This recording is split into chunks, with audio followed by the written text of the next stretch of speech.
Hours एक अवैध Chimera प्रयोगशाला में वैज्ञानिकों को पता चलता है कि हमारा एमसी एक शक्तिशाली एस रैंक चिमेरा, जिसे नंबर 17 के नाम से जाना जाता है, अपनी कार्यक्षमता खो रहा है। यह निर्णय लेते हुए कि अब यह उपयोगी नहीं है, वे इसे शिकारियों के एक समूह के साथ राक्षसों के लोक में भेज देते हैं और उसे उनकी रक्षा करने का काम सौंपते हैं। लेकिन उसके वापस लौटने पर रोक लगा देते हैं। लोक के अंदर अनगिनत राक्षस हमला करते हैं, लेकिन 17 उन्हें आसानी से नष्ट कर देता है, जिससे शिकारी का अस्तित्व सुनिश्चित हो जाता है। जब मिशन समाप्त होता है और द्वार बंद होने लगते हैं, तो शिकारी उसे योजना के अनुसार छोड़ देते हैं, बिना किसी के आदेश समाप्त होने और उसके शरीर के काम करना बंद करने के बाद 17 की मानवीय यादें फिर से उभर आती हैं। वह एक अनाथ था जिसका अपहरण कर लिया गया था और 500 से ज्यादा राक्षस कोशिकाओं के इंजेक्शन लगाने के बाद उसे एक चिमेरा में बदल दिया गया था। जैसे जैसे उसकी जिंदगी खत्म होती है, उसके मूल से एक जबरदस्त विस्फोट होता है और एक चौंकाने वाले मोड़ में नंबर 17 का पुनर्जन्म होता है, एक राक्षस के रूप में नहीं, बल्कि एक बार फिर अपने मूल मानव रूप में। 17 विस्मय में डूब जाता है, क्योंकि वह समझने की कोशिश करता है कि उसके साथ क्या हुआ। उसे एहसास होता है कि उसके अंदर राक्षस कोशिकाएं अभी भी सक्रिय हैं, यानी वह एक सामान्य इंसान नहीं है। उसे पता चलता है कि प्रयोगशाला उसके साथ पहले ही कुछ हो चुका है, इसलिए वे उसे वापस लेने नहीं आए हैं।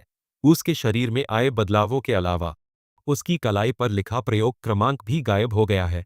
17 का मानना कि वह अपने शरीर में रहने वाले अग्नि प्रकार के राक्षसों की क्षमता की बदौलत वापस जिंदा हो पाया, जाहिर है जब तक उसका मूल नष्ट न हो जाए, वह जीव 3 बार तक जीवित रह सकता है। हालांकि एक कहावत है कि फीनिक्स मानव कोशिकाओं के साथ नहीं जुड़ता, जिससे यह निष्कर्ष निकलता है कि उसका अपना मामला खास है। 17 को पता चलता है कि सब कुछ लैब ने उसे अपने नियंत्रण में रखने के लिए जो कुछ किया था, वह पूरी तरह से गायब हो गया है और चूंकि 17वें नंबर के रूप में उसका जीवन समाप्त हो चुका है, वह एक सामान्य इंसान की तरह जीने के बारे में सोचता है।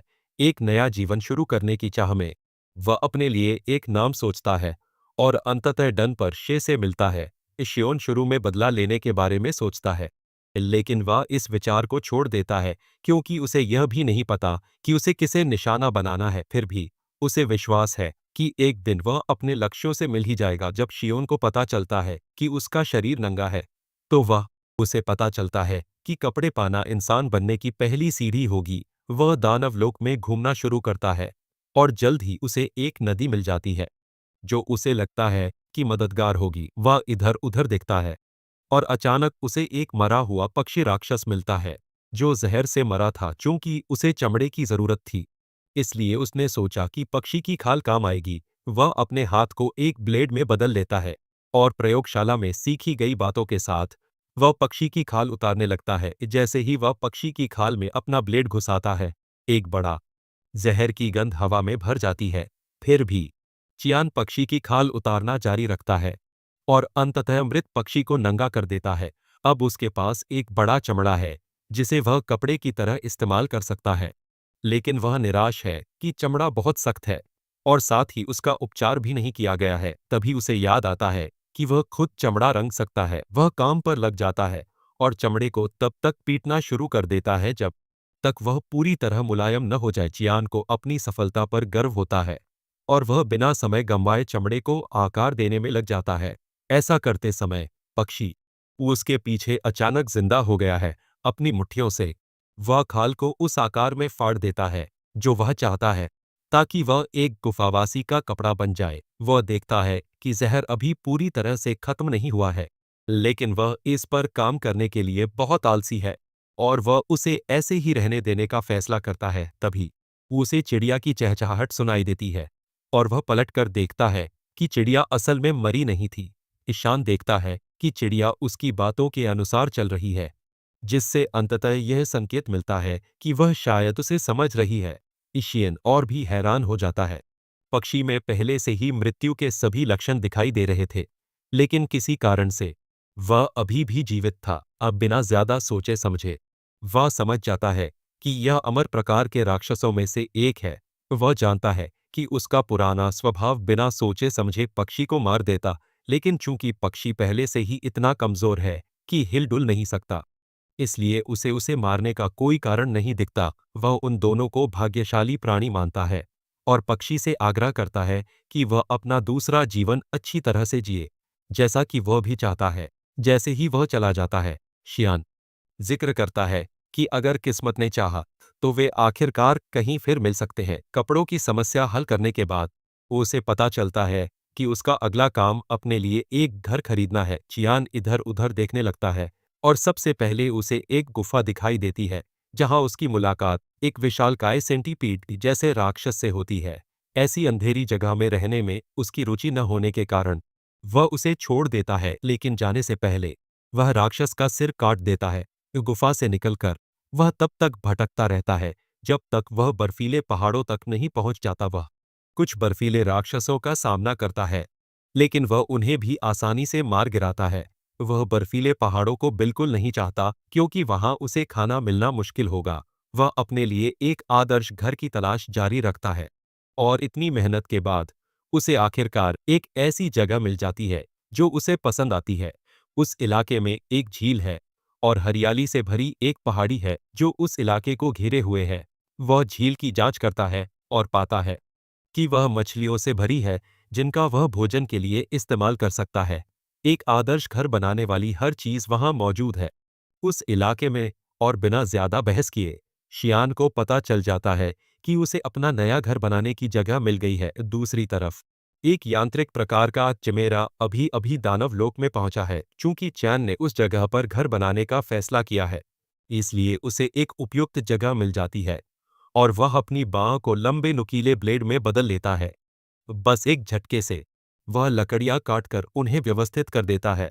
जब वह नीम की लकड़ियां जमीन पर रखता है तो उसे कुछ उभार दिखाई देते हैं और वह जमीन को तब तक साफ करके उसे ठीक करता है जब तक वह समतल न हो जाए। यह काम पूरा होने के बाद वह पेड़ों को पकड़ता है और उन्हें उन चारों कोनों में ठोकना शुरू करता है जो घर के खंभे का काम करेंगे। इसके बाद उसने घर के फर्श पर तख्ते बिछाए और दीवारों के लिए उसे कीलें नहीं मिल रही थी, इसलिए उसने घोंघे जैसे राक्षसों के कीचड़ का इस्तेमाल किया। जाहिर है, कीचड़ हमेशा बहुत ठोस होती है, लेकिन उसे नहीं पता कि यह वाटरप्रूफ होगी या नहीं। अंतिम रूप देने के लिए वह रेशमकीट के लार्वा से प्राप्त कोकून रेशम का इस्तेमाल करता है। जियान अपने बनाए काम से खुश है, लेकिन उसे लगता है कि कुछ गड़बड़ है, कमी है। वह सोचने लगता है कि दूसरे इंसानों के घरों में ऐसी क्या चीज है जिसकी उसे इस समय कमी महसूस हो रही है। वह एक बगीचे या एक कुत्ते के बारे में सोचता है, लेकिन वह इस विचार को खारिज कर देता है क्योंकि वह राक्षस लोक में कुत्ता नहीं पाल सकता। वह निष्कर्ष निकालता है कि वह एक सब्जी का बगीचा बनाने वाला है, लेकिन यह भी उसे दुविधा में डाल देता है क्योंकि उसे कुछ ऐसा सोचना है जो राक्षस लोक में उग सके। अचानक उसे एहसास होता है कि उसके पास एक बर्फीला पहाड़ है जहां से उसे मंड्रेओरा नाम का एक खास पौधा मिल सकता है।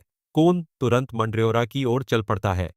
निवास स्थान यानी बर्फीले पहाड़, जहां राक्षसी ऊर्जा सबसे अधिक घनी होती है। पहाड़ों पर जमी मोटी बर्फ ने उसे याद दिला दिया कि बचपन में उसका अपहरण कर उसे प्रयोगशाला में भेज दिया गया था। हालांकि उसे दर्द सहना पड़ा, लेकिन वह इस बात से इनकार नहीं कर सकता कि चिमेरा बनने के अपने फायदे हैं। चिमेरा होने के कुछ फायदे यह हैं कि उसे ठंड या भूख की चिंता नहीं करनी पड़ती। क्षण भर में उसे मंड्रेओरा के बागान मिल जाते हैं। जाहिर है, मंड्रेओरा तनाव के प्रति बेहद संवेदनशील होते हैं और वे सनफिश जैसा राक्षस ये असल में मामूली से भी पर्यावरणीय बदलाव से मर सकते हैं। चूंकि वह मंड्रेओरा को दूसरी जगह ले जाने की योजना बना रहा है, इसलिए उसे लगता है कि युवा और ज्यादा अनुकूलनशील मंड्रेओरा को चुनना सबसे अच्छा रहेगा। सबसे पहले वह जड़ों को हटाता है और अपने कानों को ढकने के बारे में भी सोचता है क्योंकि छेड़े जाने पर ये चीखने के लिए कुख्यात हैं। वह एक मंड्रेओरा को बाहर निकालता है, लेकिन उसे हैरानी होती है कि वह चुप रहता है। वह मानता है कि यह संयोग है और वह एक और मंड्रेओरा निकालता है, लेकिन नतीजा वही रहता है। वही दरअसल मंदरियोरा अच्छी नींद ले रहे हैं और उन्हें इसकी कोई परवाह नहीं है। वह कई और पौधे बाहर निकालता है, लेकिन उनमें से कोई भी उस तरह नहीं चीखता जैसा उसने उम्मीद की थी। जाहिर है, चीख तब निकलती है जब पौधे इंसानों द्वारा कृत्रिम रूप से उगाए जाते हैं। चूंकि मानव जगत में राक्षसी ऊर्जा कम होती है, इसलिए वे अक्सर तनाव में रहते हैं। इसलिए वे बहुत जोर से चीखते हैं। अगर उन्हें जबरदस्ती बाहर निकाला जाए, तो वे भी चीखते हैं। और इस क्रम का अंत उनकी मृत्यु से होता है, चूंकि वे राक्षस लोक में हैं। इसलिए मंदरियोरा के पास ऐसा करने का कोई कारण नहीं है। चीख हालांकि चाउन इस बात से उलझन में है कि पौधे उससे भागने की कोशिश क्यों नहीं कर रहे हैं, क्योंकि उन्हें कम से कम भागने की कोशिश तो करनी चाहिए। अचानक उसे एहसास होता है कि उसके शरीर में वास्तव में मैंड्रेओरा कोशिकाएं हैं और वे शायद उसे उनमें से एक के रूप में देखते हैं। वह मानता है कि यह एक अच्छी बात है, क्योंकि इससे उसे कम तनाव होता है। जियान पहले से ही उन अच्छी चीजों के बारे में सोच रहा है जो उसे मैंड्रेओरा को चाय की तरह उगाने और यहाँ तक कि नाश्ते के रूप में खाने से मिल सकती हैं। हालांकि उनके फलों को जबरदस्ती लेना उन्हें जहरीला लगता है और शियान को समझ आता है कि उसे पौधों को उस पर भरोसा दिलाने का कोई रास्ता ढूंढना होगा। तभी उसे आसपास शिकारी दिखाई देते हैं और वह उन पर नजर रखने का फैसला करता है, क्योंकि वह जानना चाहता है कि वे खतरनाक बर्फीले पहाड़ों में क्या कर रहे हैं। इस बीच दो शिकारी अपने साथियों द्वारा पीछे छोड़े जाने के बाद भी रैंक खरगोश जैसे राक्षसों के एक समूह का सामना कर रहे हैं। दोनों शिकारी अपने अवरोध की बदौलत मुश्किल से बच पा रहे हैं, लेकिन यह भी टूटने वाला है। दोनों को अपने पर पछतावा होने लगता है। उनके पास उपलब्ध अन्य सभी कार्यों के बीच शिकारी बनने का कार्य जैसे ही वे मारे जाने वाले होते हैं। अचानक कहीं से कोई चीज प्रकट होती है और उनके सामने जमीन पर गिरती है। यह उनका और खरगोशों का ध्यान आकर्षित करता है। जब टक्कर से धूल छंटने लगती है, तो वे एक व्यक्ति की छवि देखकर आश्चर्यचकित हो जाते हैं जो उनके पास आ रहा है।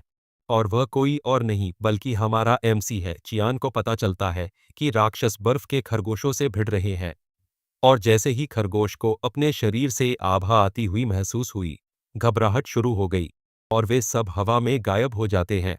शिकारियों को यकीन नहीं होता कि बी श्रेणी के राक्षस चियान को देखते ही भाग गए। दोनों चियान को बचाने के लिए शुक्रिया अदा करते हैं और अपना परिचय देते हैं। वह भी वैसा ही करता है, लेकिन शिकारी सचमुच उलझन में पड़ जाते हैं, क्योंकि उन्होंने पहले कभी ऐसा अजीब नाम नहीं सुना था। चियान फिर शिकारियों से पूछता है कि वे राक्षसों के लोक में क्यों हैं, क्योंकि वह साफ देख सकता है कि वे निम्न श्रेणी के शिकारी हैं। शिकारी कबूल करते हैं कि उन्होंने पैसों के लिए ऐसा किया था। जाहिर है, एक चिमेरा को जिंदा पकड़ने का काम था और वादा किया गया इनाम बहुत लुभावना था। जैसे ही वे चिमेरा का जिक्र करते हैं, शियोन रक्षात्मक हो जाता है, यह मानकर कि वे उसी के बारे में बात कर रहे हैं। तभी शिकारी बताते हैं कि चिमेरा एक प्रयोगशाला से भागा है और कहा जाता है कि वह एक यांत्रिक प्रकार का चिमेरा है। चूंकि वह यांत्रिक प्रकार का नहीं है, इसलिए उसे समझ आता है कि उसे चिंता करने की कोई बात नहीं है। वह एक गेट क्रिस्टल हासिल करने और फिर अपने नए घर वापस जाने की योजना बनाता है। फिर शियोन उन दोनों से पूछता है उनका सामान कहाँ है, क्योंकि उसे पूरा यकीन है कि उनके पास गेट क्रिस्टल है। फिर शिकारी बताते हैं कि जिन लोगों ने उन्हें धोखा दिया है, वे उनका सारा सामान अपने साथ ले गए हैं। फिर शिकारी चियान से पूछते हैं कि क्या उसकी जल्द ही इंसानों की दुनिया में लौटने की कोई योजना है, क्योंकि वे लगभग अपनी सीमा पर पहुंच चुके हैं। असल में इंसान राक्षसों के लोक में ज्यादा देर तक नहीं रह सकते, क्योंकि राक्षसी ऊर्जा उन्हें मार डालेगी। हालांकि इसका चियान पर फिर कोई असर नहीं होता। शिकारी चियान से उन्हें बचाने की विनती करने लगते हैं, लेकिन तभी चियान गद्दार शिकारियों का पता लगाता है। वह तुरंत हवा में उड़ता है और शिकारियों की ओर बढ़ता है, जबकि दोनों शिकारी लगभग बेहोश हो जाते हैं, क्योंकि उनका रक्षक उनके सामने से गायब हो गया था। दूसरी ओर शिकारी चिमेरा को घेरने में कामयाब हो गए हैं और उसे मार गिराने के लिए तैयार हैं। जैसे ही वे उस पर इकट्ठा होने लगते हैं, चिमेरा गुस्से से अपनी युद्ध मुद्रा सक्रिय कर देता है।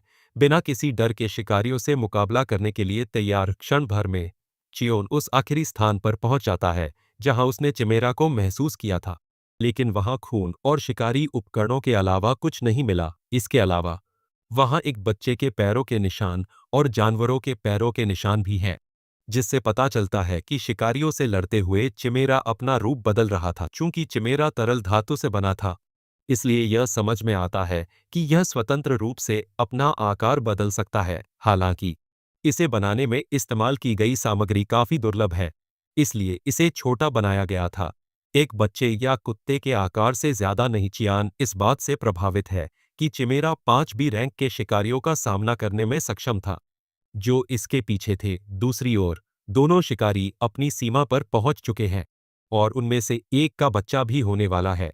वे अपनी निश्चित मृत्यु की आशंका कर रहे हैं। तभी शियोन अपनी पीठ पर उनका सामान लादे हुए वहां पहुंचता है। शिकारी उससे उन्हें बचाने की विनती करने लगते हैं और जब वह उनकी बात अनसुनी करने ही वाला था, तभी उसे याद आता है कि दोनों के पास गेट क्रिस्टल नहीं बचे हैं। एक शिकारी नकद में 2 मिलियन एक निकालता है और शियोन से कहता है कि अगर उसके पास पत्थर हैं तो वे उन्हें खरीदने के लिए तैयार हैं। डूब गया। स्पष्ट है कि अगर वे राक्षसों के लोक से जल्दी बाहर नहीं निकले तो उनकी मृत्यु निश्चित है। चियान द्वार के पत्थर के बदले दी जा रही बड़ी रकम देखकर दंग रह जाता है।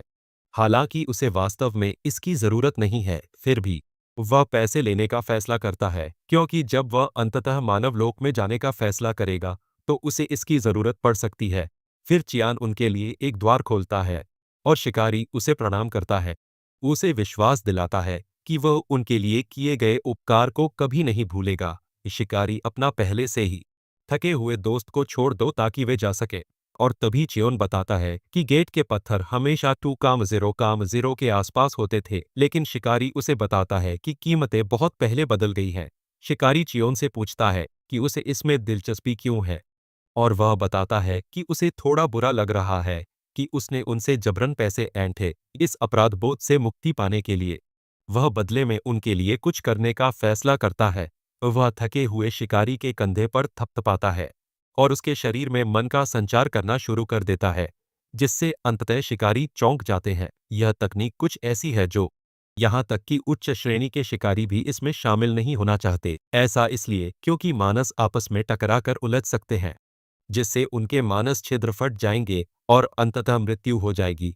शिकारियों ने मान लिया था कि शियोन असफल हो जाएगा और वे मर जाएंगे, लेकिन उनके लिए यह बेहद आश्चर्यजनक था कि उसने ऐसा कर दिखाया और राक्षसी ऊर्जा को शुद्ध कर दिया। शिकारियों ने एक दूसरे को कसकर गले लगा लिया क्योंकि उन्हें लगा कि वे पहले ही मर चुके हैं। उनकी मदद करने के बाद चैन ने फैसला किया कि अब उसके जाने का समय हो गया है। दोनों उसे धन्यवाद देना शुरू करते हैं और सोचते हैं कि उसका मन कितना शक्तिशाली है कि उसने उसे आसानी से थके हुए शिकारी में डाल दिया। शिकारियों के चले जाने के बाद वह अपने घर लौटता है और खुश होता है कि उसकी यात्रा सफल रही। वह देखता है कि मंद्रोरा पहले से ही जाग चुके हैं और उसे लगता है कि उन्हें रोपने का समय आ गया है। वह जमीन पर एक जगह ढूंढता है जहां वह मंद्रोरा रोपता है, लेकिन वे दुखी लगते हैं।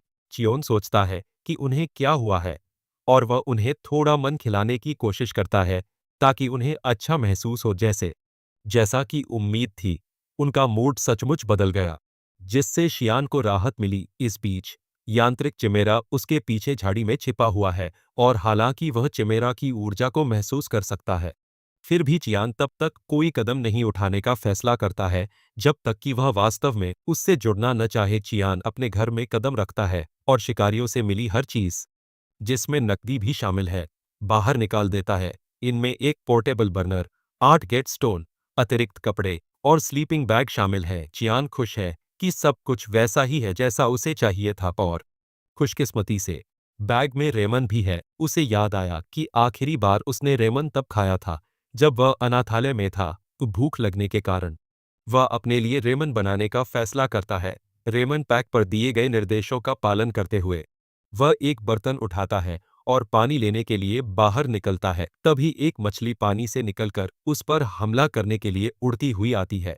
चूंकि उसे रेमन के लिए और सामग्री की जरूरत होगी, इसलिए वह उसे मारकर मार डालता है और मछली को बर्तन में ठूंस देता है ताकि रेमन में और सामग्री डाली जा सके। उसे जंगली अंडे, जड़ी बूटियां मिल जाती हैं, प्याज के रूप में परोसे और सब कुछ बर्तन में भर देता है। इस बीच यांत्रिक चिमेरा देख रहा होता है और उसका पेट खाने के लिए बड़बड़ा रहा होता है। चियान ने गैस चालू की और रेमन बनाना शुरू कर दिया, लेकिन रेमन की भयानक गंध ने मंड्रेओरा को लगभग दम तोड़ दिया। हालांकि खाने की गंध वाकई बहुत बुरी थी, यांत्रिक चिमेरा को उसमें बहुत दिलचस्पी थी। चूंकि वह उस खाने से खाना चाहता था, इसलिए उसे एक अनोखा विचार सूझा और वह एक कुत्ते में बदल गया। उसने सीखा कि इंसान कुत्तों को पसंद करते हैं और इसके अलावा वे घायल जानवरों के प्रति और भी ज्यादा सहानुभूति महसूस करते हैं।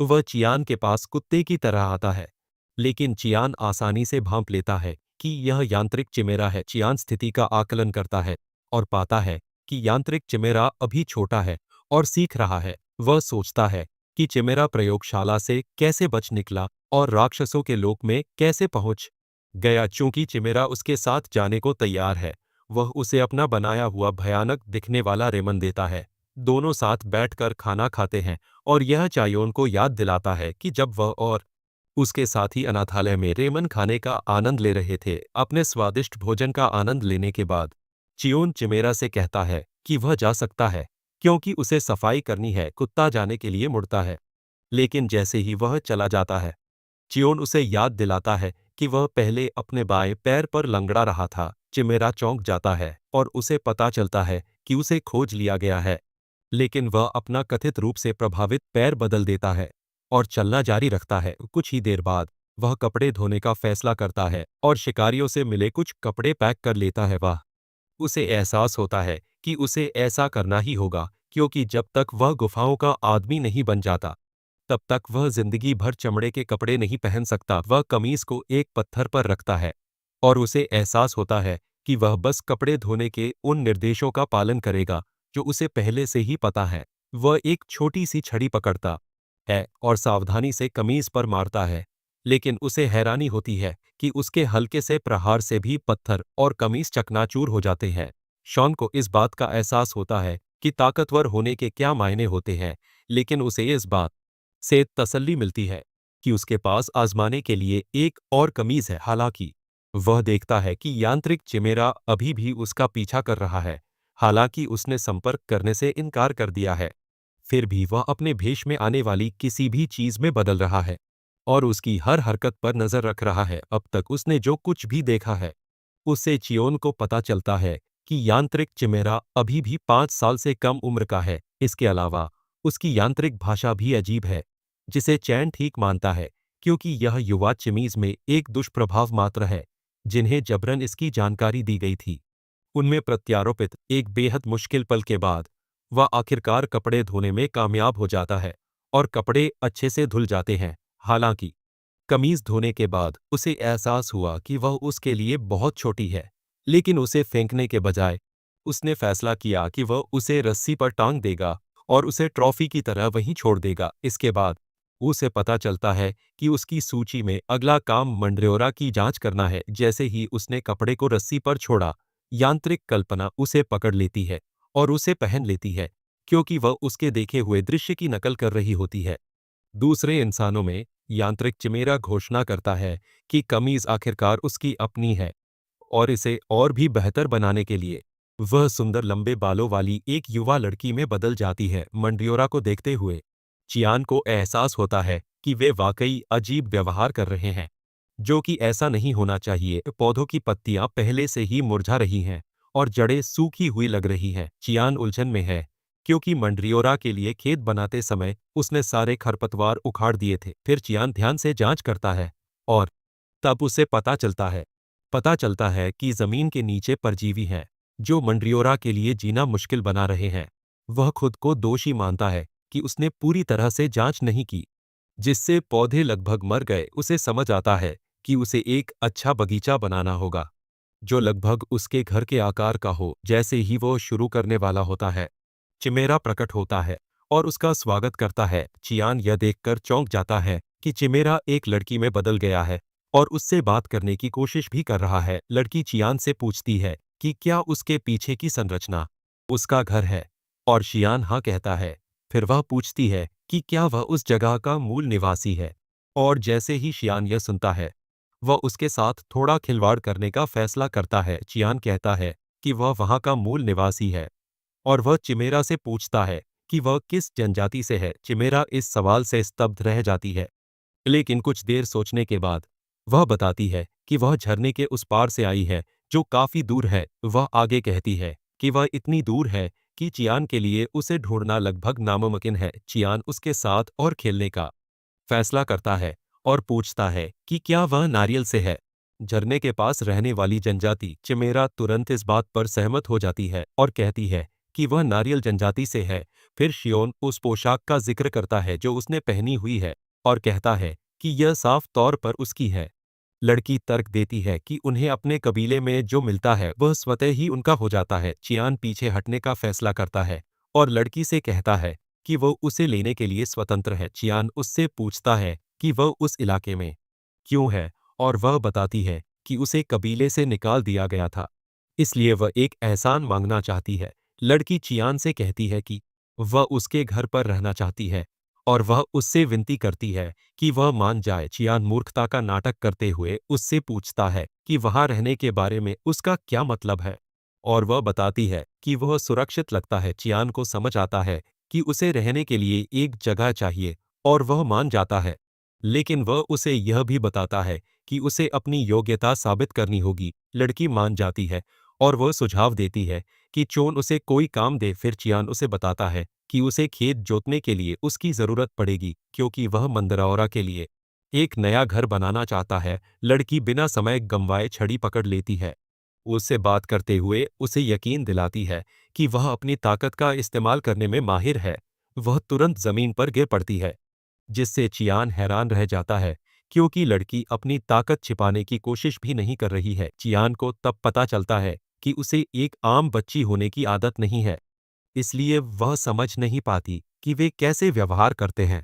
अचानक लड़की के सामने तुम्हारा नाम क्या है वाला सवाल आता है। लड़की हैरान हो जाती है क्योंकि उसका कोई नाम नहीं है, लेकिन वह अपना एक नया नाम बनाने का फैसला करती है। पहले देखे गए फूलों को देखकर लगता है कि वह घोषणा करती है कि उसका नाम किम नारी है। चियोन को पता चल जाता है कि उसने यह नाम कैसे रखा, लेकिन वह उससे बहस करने को तैयार नहीं है। कुछ ही देर में वह बगीचे का काम पूरा कर लेती है और चियान पत्थर की बाड़ लगा देता है। फिर चियान वहां मंडरेरा रख देता है और जाहिर है कि उन्हें यह नया साज सज्जा बहुत पसंद है। चियान देखता है कि किम नारी रो रही है और वह उससे पूछता है कि समस्या क्या है। वह बताती है कि मंडरेरा देखकर उसे अपने दोस्तों की याद आती है, जिससे चैन हैरान रह जाता है क्योंकि उसे उम्मीद नहीं थी कि लैब उनके उत्पादों को अनुमति देगी। सामाजिक होना। अचानक चियान को हवा में एक अजीब सी आभा महसूस होती है और वह समझ जाता है कि राक्षस आपस में लड़ रहे हैं। नारी फिर चियान को बताती है कि उसने पहले एक चूजे जैसे राक्षस को देखा था और हवा में आभा देखकर लगता है कि चूजे जैसे राक्षस पर हमला हो रहा है। चियान को कोई फर्क नहीं पड़ता, लेकिन वह देखता है कि नारी असहज है, जिससे वह चौंक जाता है। हैरानी की बात है कि नारी चाहती है कि वे राक्षस को बचाएं, लेकिन उसे दिए गए आदेशों के कारण उसे अपनी बात कहने में मुश्किल हो रही है। असल में उसके पास स्वतंत्र इच्छाशक्ति नहीं है अपनी ही, लेकिन चाउन मदद करने का फैसला करता है। वह नारी से कहता है कि अगर वे उसकी मदद करे तो चूजा बच सकता है और यह सुझाव नारी को उस ओर दौड़ने के लिए प्रेरित करता है जहां चूजे के राक्षस पर दूसरे परेशान करने वाले राक्षसों का एक समूह हमला कर रहा है। नारी गुस्से में राक्षसों को मारती है और उनसे कहती है कि वे चूजे को परेशान करना बंद करें। नारी की पिछली कहानी पर आते हुए पता चलता है कि उसे उसके साथी प्रयोगात्मक साथियों ने इसलिए परेशान किया क्योंकि वह हमेशा मेहनती थी और उससे जो भी कहा जाता था वह करती थी। वे असल में उस पर हमला करते हैं और उसे पीटते हैं, उसे बुरी तरह कुचल देती है, इसीलिए उसे गुंडों से नफरत है। अतीत के गुस्से से भरकर वह सभी राक्षसों को बेरहमी से पीटती है। चायोन मंडरेरा की देखभाल कर रही होती है जब नारी अपने हाथ में सफेद चूजा लेकर लौटती है, लेकिन चूजा उस पर हुए हमले से बेहोश है। चायोन उसे बताने ही वाला होता है कि उसे क्या करना चाहिए, तभी उसे अचानक एहसास होता है कि चूजा बहुत जाना पहचाना है। नारी फूट फूट कर रोने लगती है और चियोन से चिड़िया को बचाने की विनती करती है और शियोन मदद करने की पेशकश करता है। वह अपना हाथ चूजे पर रखता है और उसमें माना डाल देता है क्योंकि वहां घातक चोटों के कोई निशान नहीं। ऐसा करते हुए चियान आसानी से समझ जाता है कि चूजा वही अमर प्रकार का राक्षस था जिसकी खाल उसने ली थी। हालांकि चियान इस बात से उलझन में है कि राक्षस इतना छोटा क्यों हो गया, लेकिन वह मानता है कि उसके पुनर्जीवित होने का तरीका उसके तरीके से अलग है। उसे मैना खिलाने के बाद नारी पूछती है कि क्या राक्षस को कोई गंभीर खतरा है, लेकिन शियान बताती है कि वह मूल रूप से कुपोषित है। वह अपने छोटे आकार के कारण भूखा था और चियान लड़की को आश्वस्त करती है कि राक्षस अपने आप ठीक हो जाएगा क्योंकि उसने उसे थोड़ा मन खिलाया है। हैरानी की बात है कि नारी चूजे को अकेला छोड़ने से डरती है और वह चोन से विनती करती है कि क्या वह राक्षस को पाल सकती है। वह राक्षस को अच्छी तरह प्रशिक्षित करने और उसे खाना खिलाने का वादा करती है। चोन नारी को बताता है कि चूजा राक्षस बड़ा होने पर विशालकाय हो सकता है, लेकिन नारी को कोई आपत्ति नहीं है और वह चियोन को आश्वस्त करती है कि वह उसे थोड़ा बहुत खिलाएगी। चियोन उसके साथ फिर से आना जाना शुरू करने को तैयार नहीं है और वह उसे उसकी देखभाल करने के लिए राजी हो जाता है। चियोन का मानना कि अगर वे इसे आंगन में रखवाली के लिए छोड़ दे तो यह भी काम आएगा। क्षण भर में पक्षी राक्षस जाग जाता है और आंखें खोलते ही चोन को पहचान लेता है। नारी जहां राक्षस के जागने का जश्न मना रही है, वहीं दूसरी ओर राक्षस सामने खड़े उस हट्टे-कट्टे आदमी को सावधानी से घूर रहा है। राक्षस इस बात से भी निराश है कि एक छोटी बच्ची उसे पकड़कर इधर-उधर फेंक रही है और वह सोच में पड़ गया है कि एक छोटी बच्ची राक्षस लोक में कैसे पहुंच गई। नारी को जब गू की आवाज सुनाई दे रही होती है, तो चियोन उस राक्षस पक्षी को अपनी जान बचाने के लिए चीखते हुए सुन सकता है। चियोन यह जानकर हैरान रह जाता है कि वह पक्षी की बात समझ सकता है। नारी एक पालतू जानवर पाकर बहुत खुश है और वह उसे नहलाने में जरा भी देर नहीं करती और उसने उसका नाम भी सोच लिया है। उसके दिमाग में सबसे अच्छा नाम गू ही आया क्योंकि वह पक्षी कबूतर जैसी गू की आवाज निकालता है। राक्षस पक्षी को यकीन नहीं हो रहा कि वे उसके लिए बेकार नाम चुन रहे हैं। गू अपने पैरों पर खड़ा हो जाता है और नारी पर चिल्लाने लगता है, जिससे नारी को मजबूरन ऐसा करना पड़ता है। लड़की को यकीन दिलाना कि गू रो रही है और उसे और पानी चाहिए। वह उस पर और पानी छिड़कने से पहले जरा भी नहीं हिचकिचाती, लेकिन इससे गू का जीना और मुश्किल हो जाता है। गू मेज पर लेटकर नारी से पानी छिड़कना बंद करने की विनती करती है, चूंकि नारी गू को समझ नहीं पाती।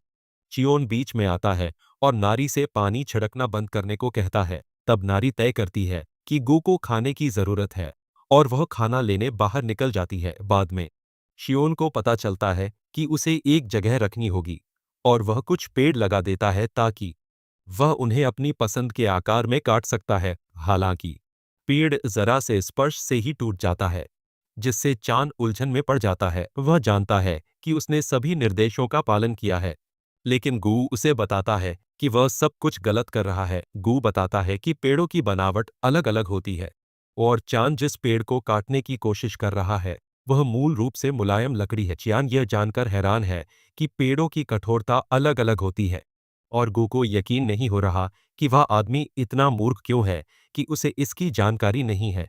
फिर चियान गू से पूछता है कि रंग सबसे कठोर लकड़ी का प्रतीक है और गू बताता है कि लाल रंग की लकड़ी सबसे मजबूत होती है। अचानक चूजे जैसे राक्षस को एहसास होता है कि चियान उसे समझ सकता है, लेकिन इसकी पुष्टि के लिए वह चियान के दिमाग में घुसने के लिए एक टेलीपैथिक पुल बनाने का फैसला करता है। लेकिन चियान उसे देखते ही रोक देता है तो गुयान उसे बताता है कि वह उसे कैसे समझ पाता है और चियान बताता है कि उसे असल में अपने दिमाग में इंसानी शब्द उभरते हुए महसूस हो रहे हैं। दूसरी ओर चियान को लगता है कि यह और भी अजीब है कि एक राक्षस उसे समझ सकता है। इंसानी शब्दों में गु यह बताने में हिचकिचाता है कि वह ऐसा कैसे कर सकता है, लेकिन चियान समझ जाता है कि यह कम संभावना वाले दुर्लभ बुद्धिमान राक्षसों में से एक है। चियान ने इसके बारे में हमेशा सुना था, लेकिन असल में यह पहली बार है जब उसने इसे व्यक्तिगत रूप से देखा है। फिर चियान बताता है कि वह और यह राक्षस पहले भी मिल चुके हैं और गु इससे इनकार नहीं करता। दरअसल गु उससे दोबारा मिलने का इंतजार कर रहा था क्योंकि उसने उसकी जहर से भरी खाल हटाकर उसकी जान बचाई थी। गु ने पहले ही वादा किया था कि जब भी वे फिर मिलेंगे, यह चियोन की मदद करने वाला था। भले ही एक बार ही सही, चियोन को आखिरकार पता चलता है कि उसका अमरत्व का मूल इसलिए बचा है क्योंकि उसने उस जहर से छुटकारा पा लिया था जो उस समय गु के शरीर को तबाह कर रहा था। चूंकि वह मदद की पेशकश कर रहा था, चियोन ने पूछा कि क्या वह उसी समय मदद करने के लिए तैयार है और उसने हाँ कह दिया। गु चियोन से कहता है कि वह उसका पीछा करे और वह चियोन को वहां ले जाएगा जहां लाल पेड़ उगते हैं। वे जाने ही वाले थे कि नारी एक शिकारी के पीछे दौड़ती हुई वापस आती है। शिकारी आग जैसे हमले करता है जिससे नारी डर जाती है। शिकारी वह इस बात से खुश है कि उसे एक छोटी बच्ची पर हमला करना है, लेकिन साथ ही अगर वह यांत्रिक चामड़ा वापस नहीं लाता है, तो उसका पूरा जीवन और करियर दांव पर है। शिकारी नारी को पकड़ लेता है, जो जमीन पर गिरकर रो रही है। वह नारी को परास्त करने के लिए एक शक्तिशाली ज्वाला प्रहार करता है, लेकिन चियोन हमले को रोक देता है। चियोन अपने कंधे पर गु को बैठे देखकर बिल्कुल नाराज दिख रहा है, क्योंकि वे आभा फार्मिंग के जरिए दृश्य में प्रवेश करते हैं। गुयान से कहता है कि पेड़ों के खत्म होने के बाद वह चियान को उनके बारे में बताएगा। नारी को बचाया। चियान देखता है कि नारी आग से डरने के कारण बिल्कुल बेकाबू होकर व्यवहार कर रही है, और वह पहले आग बुझाने का फैसला करता है। इगू इस बात से नाराज है कि शिकारी एक बच्चे को धमका रहा है। दूसरी ओर शिकारी इस बात से नाराज है कि कोई अनजान व्यक्ति उसे उसके काम करने से रोक रहा है। चियान उस आदमी से कहता है कि वह अपना मुंह बंद रखे, क्योंकि वह बहुत बोलता है। इससे शिकारी चिढ़ जाता है और गुस्से में अपने शरीर से और भी गोलाबारी करता है, लेकिन चियान उसे काबू में करने के लिए कुछ आसान उपाय करता है। वह वार करता है। पीछे की पहाड़ी पर एक ऊर्जा विस्फोट होता है, जिससे वह शिकारी पर टूटकर गिर पड़ती है। शिकारी को इसका एहसास बहुत देर से होता है, और इससे पहले कि वह कुछ समझ पाता, वह खुद को रेत के एक बड़े ढेर के नीचे फंसा पाता है। फिर शियान नारी को देखता है और उसे बताता है कि उसे अब चिंता करने की कोई बात नहीं है। वह उसे आश्वस्त करता है कि जब वह किसी चीज से डरती है, तो उसे बस उसे मार गिराना होता है। फिर शियान शिकारी को देखने का फैसला करता है। वह उसका सिर पकड़ता है और उसे रेत से बाहर निकालने की कोशिश करता है, लेकिन उसे आश्चर्य होता है कि शिकारी बाल झड़ जाते हैं। शियोन यह देखकर हैरान होता है, लेकिन शिकारी का बदसूरत गंजा सिर देखकर उसके होश उड़ जाते हैं। पूरी टीम हैरान है, क्योंकि शिकारी दिखने में तो जवान है, लेकिन वह पहले से ही गंजा है। इसलिए वह विग पहनकर अपनी असुरक्षा छुपा रहा है। इनारी भूल जाती है कि कुछ पल पहले वह रो रोकर मर रही थी, और वह मिस्टर बाल्दी पर हंसने लगती है। दूसरी ओर चियान स्थिति का आकलन करने की कोशिश करता है, और शिकारी और नारी की ताकत को देखते हुए चियान उसे नहीं लगता कि उसे उसके जैसे लोगों से हारना चाहिए। चूंकि वह जानना चाहता है कि क्या हो रहा है, वह टेलीपैथी का सहारा लेता है, जिससे किसी की यादों को जानने में मदद मिल सकती है। उसे आभास होता है कि नारी अभी भी उस दुष्ट वैज्ञानिक से डरी हुई है जिसने उस पर काम किया था, और चियोन नारी के सिर पर थपथपाता है, क्योंकि वह एक मजबूत लड़की है। चियान को पता चलता है कि यह आघात तुरंत दूर नहीं हो सकता, लेकिन समय के साथ यह ठीक हो जाएगा। इसके बाद चियान को वह मिस्टर बाल्दी के साथ क्या करना है, यह सोचना पड़ता है, और खिले हुए चेहरे वाली नारी कहती है कि उसके पास एक विचार है। क्षण भर में शिकारी जाग जाता है और खुद को झरने से लटका हुआ पाता है। उन्होंने एक बड़े पत्थर से एक बड़ी रस्सी बांधी है, और वह रस्सी से बंधा हुआ है। शिकारी यह देखता है और अपने जीवन के सभी फैसलों पर पछताने लगता है। नारी दूर खड़ी हंस रही है, जबकि चियान उसे किसी और के रूप रंग का मजाक उड़ाने से रोकने की कोशिश करता है। फिर शियान घड़ा उठाता है और नदी से पानी लाता है, यह दावा करते हुए कि यह रेमन के लिए है। नारी यह सुनकर उत्साहित हो जाती है, क्योंकि वह शियान का मानना कि दुनिया में सबसे बेहतरीन फिश रेमन है। शियान उसे चिढ़ाते हुए पूछती है कि क्या नारियल जनजाति फिश रेमन खाती है, और वह उत्साह से हाँ कहती है। दूसरी ओर शिकारी उसकी स्थिति समझने की कोशिश कर रहा है, और चियान के रूप रंग को देखकर उसे लगता है कि वह कम से कम एक रैंक का तो है। हालांकि वह इस संभावना से भी इनकार नहीं करता कि शियान उसके विचार से कहीं ज्यादा ताकतवर हो सकता है, क्योंकि ऐसी खबरें हैं कि शिकारी काफी ताकतवर होते हैं, लेकिन वे परछाई से काम करते हैं जब चांद पानी ला रहा होता है। रेमन के लिए नारी इधर उधर मछलियां पकड़ने में व्यस्त है। शॉन फिर उससे कहता है कि उन्हें सिर्फ एक मछली चाहिए, इसलिए वह बाकी को छोड़ सकती है। नारी उत्साह से उसकी बात मान जाती है, और शान उससे मछलियां बर्तन में डालने का आग्रह करता है। शिकारी जो देख रहा है उसे देखकर भयभीत हो जाता है, क्योंकि उसे विश्वास नहीं हो रहा है कि वे बर्तन में जो भारी मात्रा में पानी भर रहे हैं, वही पानी वे 3 पैकेट रेमन पकाने में इस्तेमाल करने वाले हैं।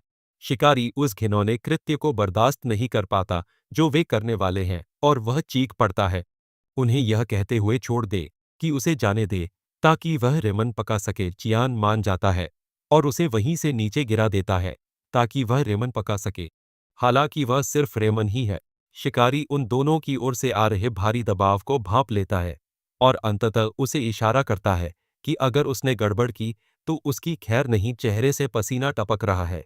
वह रेमन पकाने के अपने ज्ञात मानक तरीके को अपनाने का फैसला करता है। उसे पता चलता है कि उसे जितने पानी की जरूरत होगी वो उसकी छठी इंद्रिय के अनुसार होगा। चूंकि वह 3 पैकेट रेमन पकाते हुए वह उबलते पानी में सॉस और नूडल्स डालता है और उसे पता चलता है कि इसे पकने में उसे बस 4 मिनट से थोड़ा ज्यादा समय लगेगा। सही मिनट जानने के लिए वह अपनी धड़कन गिनने लगता है और जैसे ही उसकी धड़कन 200 पहुंचती है वह अपनी सभी नूडल तकनीकें लागू करना शुरू कर देता है। शिकारी की इच्छा होती है कि काश उसे कुछ किमची मिल जाती, लेकिन चूंकि वह राक्षस लोक में है इसलिए वह नहीं खा सकता। फिर भी उसने अपनी तरफ से पूरी कोशिश की और उसे इस बात का कोई पछतावा नहीं है कि आगे क्या होगा। एक बार जब वह काम पूरा कर लेता है तो वह समूह को बुलाकर पूछता है कि क्या वे रुचि रखते हैं। वे नूडल्स को घूरते हैं और नारी सबसे पहले बताती है कि ये नूडल्स चियान द्वारा बनाए गए नूडल्स से बिल्कुल अलग दिखते हैं। चियान और समूह इसे आजमाने का फैसला करते हैं और जैसे ही वे चम्मच से निकालते हैं स्वादिष्ट रेमन की वजह से वे अचानक खाने की स्थिति में पहुंच जाते हैं। नारी में से उछल पड़ती है और चियान को बताती है कि रेमन कितना स्वादिष्ट है। गुब ही दंग रह जाता है जब वह पूछता है कि क्या इंसान रोजाना इतना स्वादिष्ट खाना खाते हैं। चियान चाउन बताता है कि वह वाकई हैरान है, लेकिन वह सुझाव देता है कि वे पहले रेमन खत्म कर ले। कुछ ही देर बाद वे खाना खत्म कर लेते हैं और अंदर ही अंदर काश रेमन खत्म ही न होता।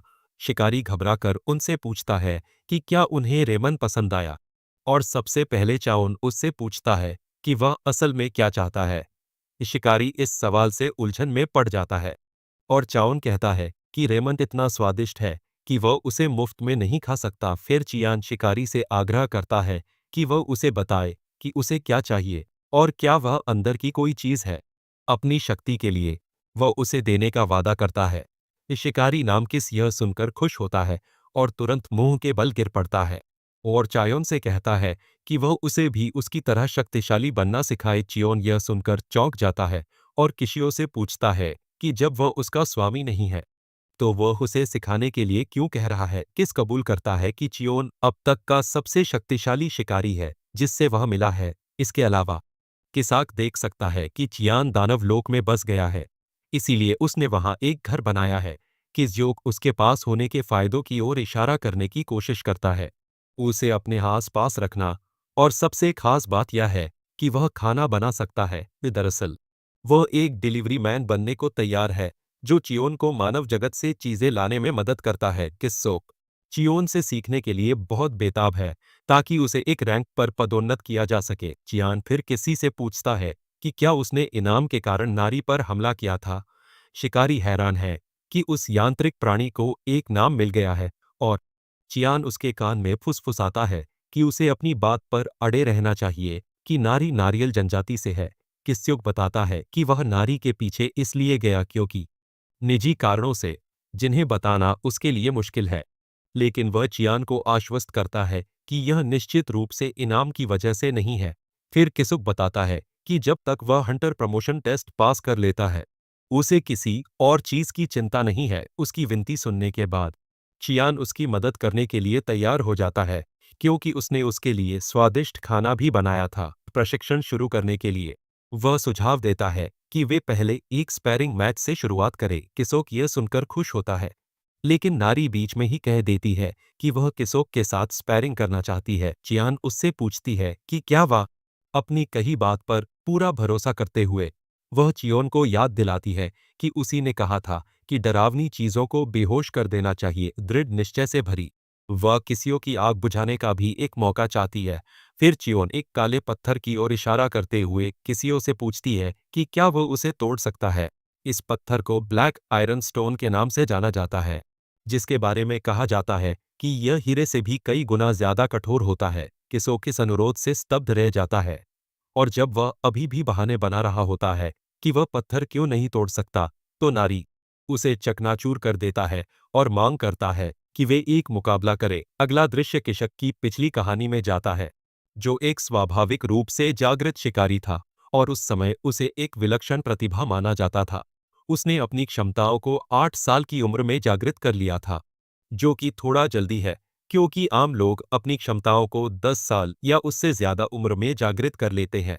अपनी मेहनत के कारण वह बहुत तेजी से आगे बढ़ा और 20 साल की उम्र से पहले ही भी रैंक प्लस तक पहुंच गया।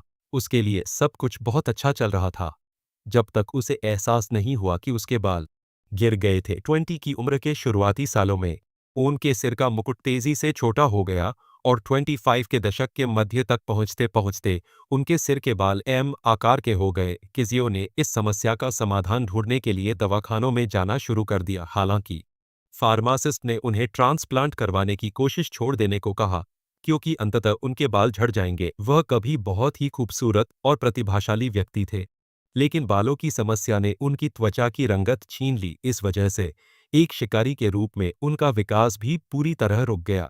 तभी एक दिन उसने हनबिट रिसर्च इंस्टीट्यूट के डॉ हान मोंगडू द्वारा आयोजित एक शोध कार्यक्रम देखा। डॉक्टर बता रहे थे कि कैसे गलती से उनके सिर पर एक दुर्लभ तरल पदार्थ गिर गया और आश्चर्यजनक रूप से उनके बाल बहुत बढ़ गए। जाहिर है, उनकी उम्र लगभग 90 साल है, लेकिन उनके सिर पर घने बाल हैं। इसने किजाक का ध्यान खींचा और वह अपने सोफे पर पड़े सरते हुए वहां से उठ खड़ा हुआ। जब मुंगडू से बची हुई तरल धातु के बारे में पूछा गया, तो उसने बताया कि वह बची हुई तरल धातु से एक नया उत्पाद बनाने की योजना बना रहा है।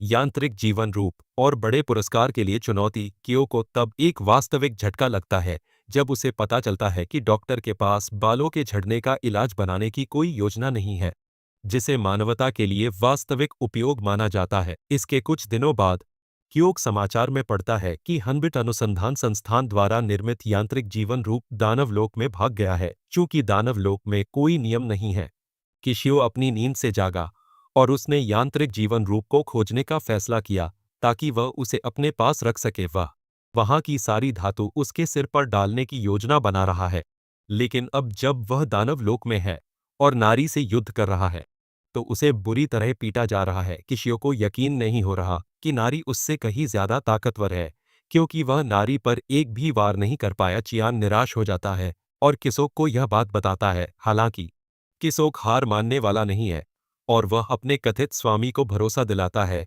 कि वह बेहतर करेगा। बाद में लाल लकड़ी के बारे में गु से मिली जानकारी की बदौलत चियान स्टोरेज कैबिनेट बनवाने में कामयाब हो जाता है। गु को भी चियान की रचना पर गर्व है और यह उसे बताता है कि यह कैबिनेट निश्चित रूप से लंबे समय तक चलेगी, जहां सब अपने अपने कामों में व्यस्त हैं। वहीं किस्योक कड़ी मेहनत से प्रशिक्षण ले रहा है। नारी के हाथों कष्ट सहने के बावजूद उसे कोई शर्मिंदगी महसूस नहीं हो रही है, बल्कि उसे आज़ादी का एहसास हो रहा है। उसका मानना कि ऐसा इसलिए है क्योंकि उसने अपनी विग उतार दी है। गु किस्योक की आंख पर नियंत्रण करने की क्षमता से प्रभावित है, लेकिन उसे इस बात का दुख भी है कि वह एक बच्चे को भी नहीं हरा सकता। चियान फिर गु को बताता है कि नारी कोई साधारण बच्ची नहीं है, जिससे बात समझ में आती है। हार न मानने के कारण वह नारी के साथ एक और मुकाबला करने की मांग करता है। इस बार वह ब्लेड के आकार की एक ज्वाला लेकर नारी पर हमला करता है। वह नारी पर वार तो करता है, लेकिन वह अपना शरीर द्रवीभूत कर लेती है, जिससे किसोक को झटका लगता है। इससे वह विस्मय में पड़ जाता है, लेकिन साथ ही नारी के हमले के लिए पूरी तरह से तैयार हो जाता है। नारी आसानी से अपने मानव रूप में वापस आ जाती है और उसे इतनी जोर से लात मारती है कि वह पास की पहाड़ी से टकरा जाता है, जिससे दीवार में एक स्पष्ट दरार पड़ जाती है। नारी पूरे विश्वास के साथ कहता है कि अब उसे आग से डर नहीं लगता और यह सब चियोन की बदौलत है। शर्म से लेटे हुए शियान सोचता है कि क्या वह भी रैंक के रूप में अपनी सीमा तक पहुंच गया है और अब उसके पास शेखी बघारने लायक कोई हुनर बचा है। हालांकि किसोक में हार न मानने का एक सराहनीय गुण है और इसी वजह से वह चेहरे पर उत्साह के भाव लिए अपने पैरों पर खड़ा हो जाता है। वह नारी से एक और सत्र के लिए कहता है, लेकिन अचानक उसे पता चलता है कि उसकी नाक से खून बह रहा है और चैन उससे पूछता है कि उसने राक्षसों के लोक में कितने दिन बिताए हैं। किस्योक जवाब देता है कि वह 9 दिनों से राक्षस लोक में है और चियोन उसे मानव लोक में लौटने का सुझाव देता है, क्योंकि अपने वर्तमान पद पर अगर वह और देर तक रुका तो उसकी मृत्यु हो जाएगी। किस्योक चियोन की बात से सहमत होता है, हालांकि वह और देर तक रुकना चाहता है। फिर चियोन उसे बताता है कि उसमें रैंक का शिकारी बनने की क्षमता है और इस तरह वह उसे कड़ी मेहनत जारी रखने के लिए प्रेरित करता है। यह सुनकर किस्योक चौंक जाता है लेकिन अब उसे खुद पर कोई उम्मीद नहीं है, क्योंकि वह 6 साल से रैंक की परीक्षा में फेल हो रहा है। सीधे जाहिर है। एक कहावत है कि अगर कोई 3 साल में एक ही रैंक की परीक्षा पास नहीं कर पाता, तो वह बस एक हारा हुआ प्रयास है, और उसका 6 बार पहले ही असफल होना तो अभूतपूर्व है। फिर चियान उसे बताता है कि वह ऐसा कर सकता है क्योंकि उसका मोनोहोल पूरी तरह से विकसित नहीं हुआ है। चियान किसी से आग्रह करता है कि वह वापस लौटने पर अपनी राक्षसी ऊर्जा को शुद्ध करना सुनिश्चित करे। किसाक चियान को सलाह के लिए धन्यवाद देता है और उसे विश्वास दिलाता है कि वह अपना सर्वश्रेष्ठ प्रदर्शन करेगा। कुछ देर बाद किजियो लौटने की तैयारी करता है और चियान से पूछता है कि क्या क्या उसे और कुछ चाहिए, क्योंकि वह देख सकता है कि उसके पास पहले से ही रेमन खत्म हो चुका है। चियोन रेमन के अलावा और कुछ नहीं मांगता और नारी उसे सुरक्षित यात्रा की शुभकामनाएं देती है। किज्युक नारी से प्रशिक्षण जारी रखने का आग्रह करता है और उसे बताता है कि अगली बार जब वे लड़ेंगे तो वह उनकी लड़ाई जीत जाएगा। उतरने से पहले किस्युक चोन से पूछता है कि क्या उसने उसका विग देखा है, लेकिन वह कहता है कि नहीं, उसने नहीं देखा। जब उसके पास करने के लिए कुछ नहीं बचा तो वह आखिरकार चला जाता है और उसके जाने के बाद गू जियान का ध्यान आकर्षित करती है। किस्योक द्वारा उन्हें धोखा दिए जाने के जोखिम के बावजूद फिर चियान गु से पूछता है कि उसे क्या लगता है कि किस्योक क्या करेगा, क्योंकि वह लोगों के मन की बात भी पढ़ सकता है। चियान देख सकता है कि किशियो अपनी ताकतवर बनने की चाहत में मजाक नहीं कर रहा है, और इसके अलावा चियोन को यह बात पसंद आती है कि वह ईमानदार है। तभी नारी चियोन से पूछती है कि क्या वह गो को समझ सकता है, और वह हाँ कहता है। फिर चियान नारी को घर के अंदर ले जाता है और उसे वह कैबिनेट दिखाता है जिसे उसने बनाया है। उसे अपनी रचना पर गर्व है, लेकिन नारी कहती है कि घर थोड़ा अंधेरा है। शियोन उसकी बात से सहमत होता है और फैसला करता है कि खिड़की बनाने से इस समस्या का समाधान हो सकता है। अपनी क्षमताओं का उपयोग करते हुए उसने घर में खिड़कियों के लिए जगहें काट दी, जिससे नारी बहुत उत्साहित हो गई। चूंकि नारी को हर जगह उजाला पसंद है, शियोन रात में रोशनी की जरूरत पर जोर देता है ताकि हर जगह अंधेरा न रहे। चियान बताता है कि एक पत्थर है जिसे ग्लो स्टोन कहते हैं, जो अंधेरे में रोशनी बिखेरता है, और कुछ पत्थर लगाने से सब कुछ रोशन हो जाएगा। गुयान से पूछा कि क्या उसे पता है कि उसे ग्लो स्टोन कहाँ ढूंढने हैं, और उसने हाँ कह दिया। जाहिर है उन्हें ढूंढा जा सकता है ज्वालामुखी क्षेत्र में, और यह एक ऐसा क्षेत्र है जिसे शिकारियों द्वारा सबसे खतरनाक जगहों में से एक माना जाता है। गू फिर बताता है कि यह जगह उसका गृहनगर है, लेकिन यह कहते हुए वह उदास लग रहा है। चोन यह देखकर हैरान है, क्योंकि वह उम्मीद करता है कि गू खुश होगा, क्योंकि घर जाना एक अच्छी बात है। नारी चोन से पूछती है कि गू क्या कह रहा है, और चाओन बस इतना बताता है कि गू किसी बात को लेकर परेशान है, चूंकि गू ज्वालामुखी क्षेत्र को लेकर चिंतित है। चियोन कहता है कि वह अकेले ही जाएगा। इस प्रकार दोनों स्वतंत्र हैं। घर पर रहने के लिए नारी यह कहकर मना कर देती है कि उसे चियान के साथ जाना है, क्योंकि उसने आग के डर पर काबू पा लिया है। चियान इस बात से प्रभावित है कि लड़की ने अपने डर पर इतनी जल्दी काबू पा लिया। फिर चियान गु से पूछता है कि क्या वह जाने में दिलचस्पी रखता है। अनिच्छा से वह जवाब देता है कि वह जाएगा, और ऐसा इसलिए है क्योंकि उसका वहां कुछ अधूरा काम है। चूंकि वे सभी जाने के लिए सहमत हैं, चियान बताता है कि वह गु के लिए ज्वालामुखी क्षेत्र में उपयोग के लिए कुछ उपकरण बनाने जा रहा है। इस बीच मंड्योरा बागान में वे खेलने में व्यस्त हैं। किसुक का विग जो उन्होंने चुराया था। जाहिर है ज्वालामुखी क्षेत्र से ज्यादातर लोग इसलिए बचते हैं क्योंकि ज्वालामुखी की राख त्वचा को चीर देती है। वहां एक ही सांस से जानलेवा राक्षसी ऊर्जा और जहरीली गैस होती है। यही एक वजह है कि यह मानव जगत के लिए लगभग अनजान है। लेकिन जैसे ही टीम वहां पहुंचती है, नारी सचमुच आग से खेल रही होती है। दोस्तों, लड़की बहुत अजीब व्यवहार कर रही है, और ऐसा इसलिए है क्योंकि वह एक यांत्रिक जीव है। हालांकि उसे शियोन की असलियत में ज्यादा दिलचस्पी है। शियोन बस इतना जवाब देता है कि वह एक चिमेरा शिकारी है, लेकिन गु को यह बात हैरान कर देती है, क्योंकि वह जानता है कि चिमेरा शिकारी हमेशा इंसानी रूप में नहीं होते। च्योन बताता है कि वह हमेशा से ऐसा ही था, लेकिन जैसे ही उसने पुनर्जन्म लिया, उसका रूप बदल गया। फिर च्योनगु से पूछता है कि क्या उसे उनके साथ घूमने में कोई दिक्कत नहीं है, क्योंकि वह एक राक्षस है और शायद किसी शिकारी के साथ ज्यादा सहज न हो। गु च्योन को आश्वस्त करता है कि उसे उनके बारे में चिंता करने की कोई जरूरत नहीं है, क्योंकि उसे किसी ऐसे व्यक्ति के साथ रहना अच्छा लगता है जो उसके साथ रह सके। बात करो जब दोनों चर्चा कर रहे होते हैं तो नारी आती है और शिकायत करती है कि वह चियोन की तरह गु की आवाज नहीं सुन पा रही है। चियोन फिर नारी से कहता है कि गु बस उसका मूल जानना चाहता था। नारी तुरंत बीच में बोलती है और कहती है कि वह वहां की मूल निवासी है, लेकिन गु को ज्यादा पता है। वे गर्म और उबलती जमीन की खोज जारी रखते हैं और चियोन बताता है कि उन्हें लावा के अंकुरों के पास चमकदार पत्थर मिल जाने चाहिए। कुछ ही देर में वे शिखर पर पहुंच जाते हैं और सामने पत्थर देख पाते हैं। हालांकि उन्हें एक पुरुष अग्नि दिखाई देती है। दूर से एक मेंढक रोता हुआ दिखाई दे रहा है। हैरानी की बात यह है कि उसके सामने एक मरी हुई मादा अग्नि मेंढक है, इसलिए मेंढक रो रहा है।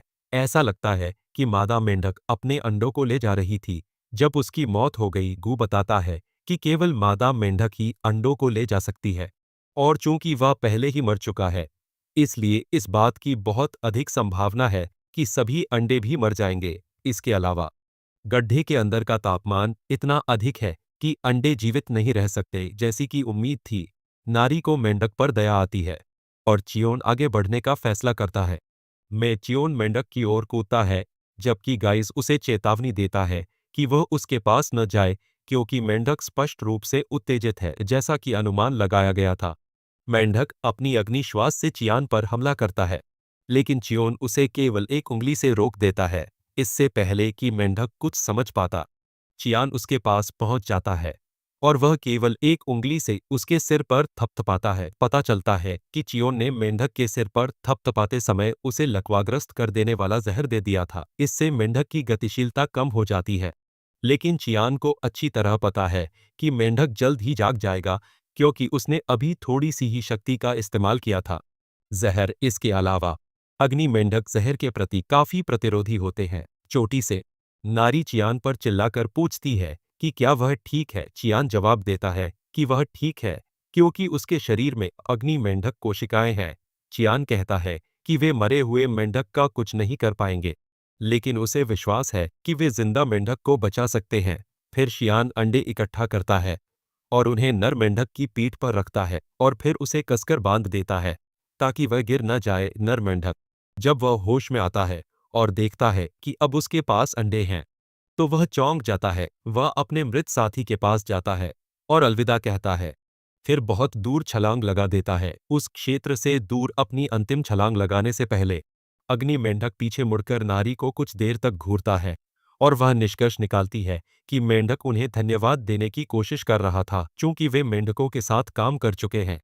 चाउन नारी को नीचे आने के लिए कहता है ताकि वे पत्थर ले जा सके। नारी उत्साह से ज्वालामुखी के गड्ढे से पत्थर उठा लेती है, लेकिन चाउन उसे चेतावनी देता है कि सावधान रहो, क्योंकि अगर वह उन्हें गिरा देगी तो उसके पैर में चोट लग जाएगी। नारी मजाक में हंसती है और कहती है कि उसकी ताकत के आगे पत्थर कुछ भी नहीं है। दूसरी ओर गू को पत्थर उठाने में दिक्कत हो रही है और वह इसके लिए अपने छोटे शरीर को दोषी ठहराता है। फिर चियान उससे कहता है कि जब तक वह पत्थरों की देखभाल करता है, वह अपना काम संभाल ले। चियान को लगता है कि गू अपने दोस्तों के लिए तोहफे भी लाया है, लेकिन गू जवाब देता है, सोम राक्षसों के कोई दोस्त नहीं होते। असल में वो उनसे मिलने की योजना नहीं बना रहा है, लेकिन वह बस उफार छोड़कर चले जाना चाहता है। चियान प्रभावित है कि गू अपने परिजनों को याद कर रहा है, जो उसे एक बहुत ही बुद्धिमान राक्षस बनाता है। दूसरी ओर गू यह कहकर खुद को धोखा देता है कि वह उन्हें याद नहीं कर रहा है,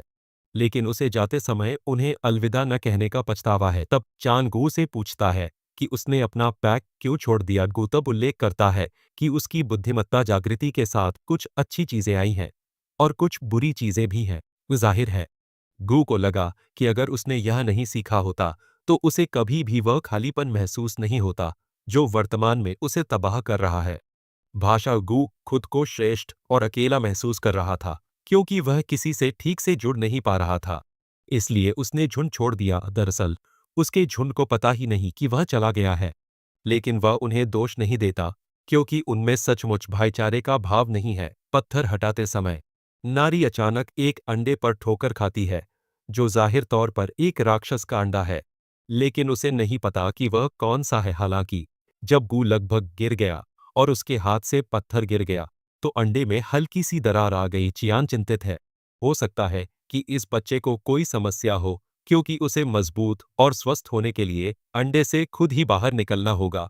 नारी चिंतित है और वह सुझाव देती है कि वे अंडा अपने साथ ले जाएं ताकि वह पक न जाए। गु इसके खिलाफ है क्योंकि उन्हें नहीं पता कि उसमें से किस तरह का राक्षस निकलेगा। दूसरी ओर शॉन एक सही समाधान के बारे में सोच रहा है। उसके पास एक जगह है जो उसके अनुसार घोंसले के लिए एकदम सही होगी, और इसके अलावा वह यह जानने के लिए थोड़ा उत्सुक है कि अंडे के अंदर क्या है। बाद में सावधानीपूर्वक विचार करने के बाद चांद तय करता है कि वे अंडे को वापस घर ले जाएंगे। गू अड़ा रहता है कि उन्हें अंडा छोड़ देना चाहिए क्योंकि उसने पहले कभी ऐसा अंडा नहीं देखा। फिर चोन उस पर अपराध बोध का कार्ड खेलता है और पूछता है कि उसने अंडा फोड़ने के लिए पत्थर क्यों गिराया। गो दोष स्वीकार करता है, लेकिन चोन को याद दिलाता है कि उसके इस मूर्खतापूर्ण फैसले से नारी को चोट लग सकती है।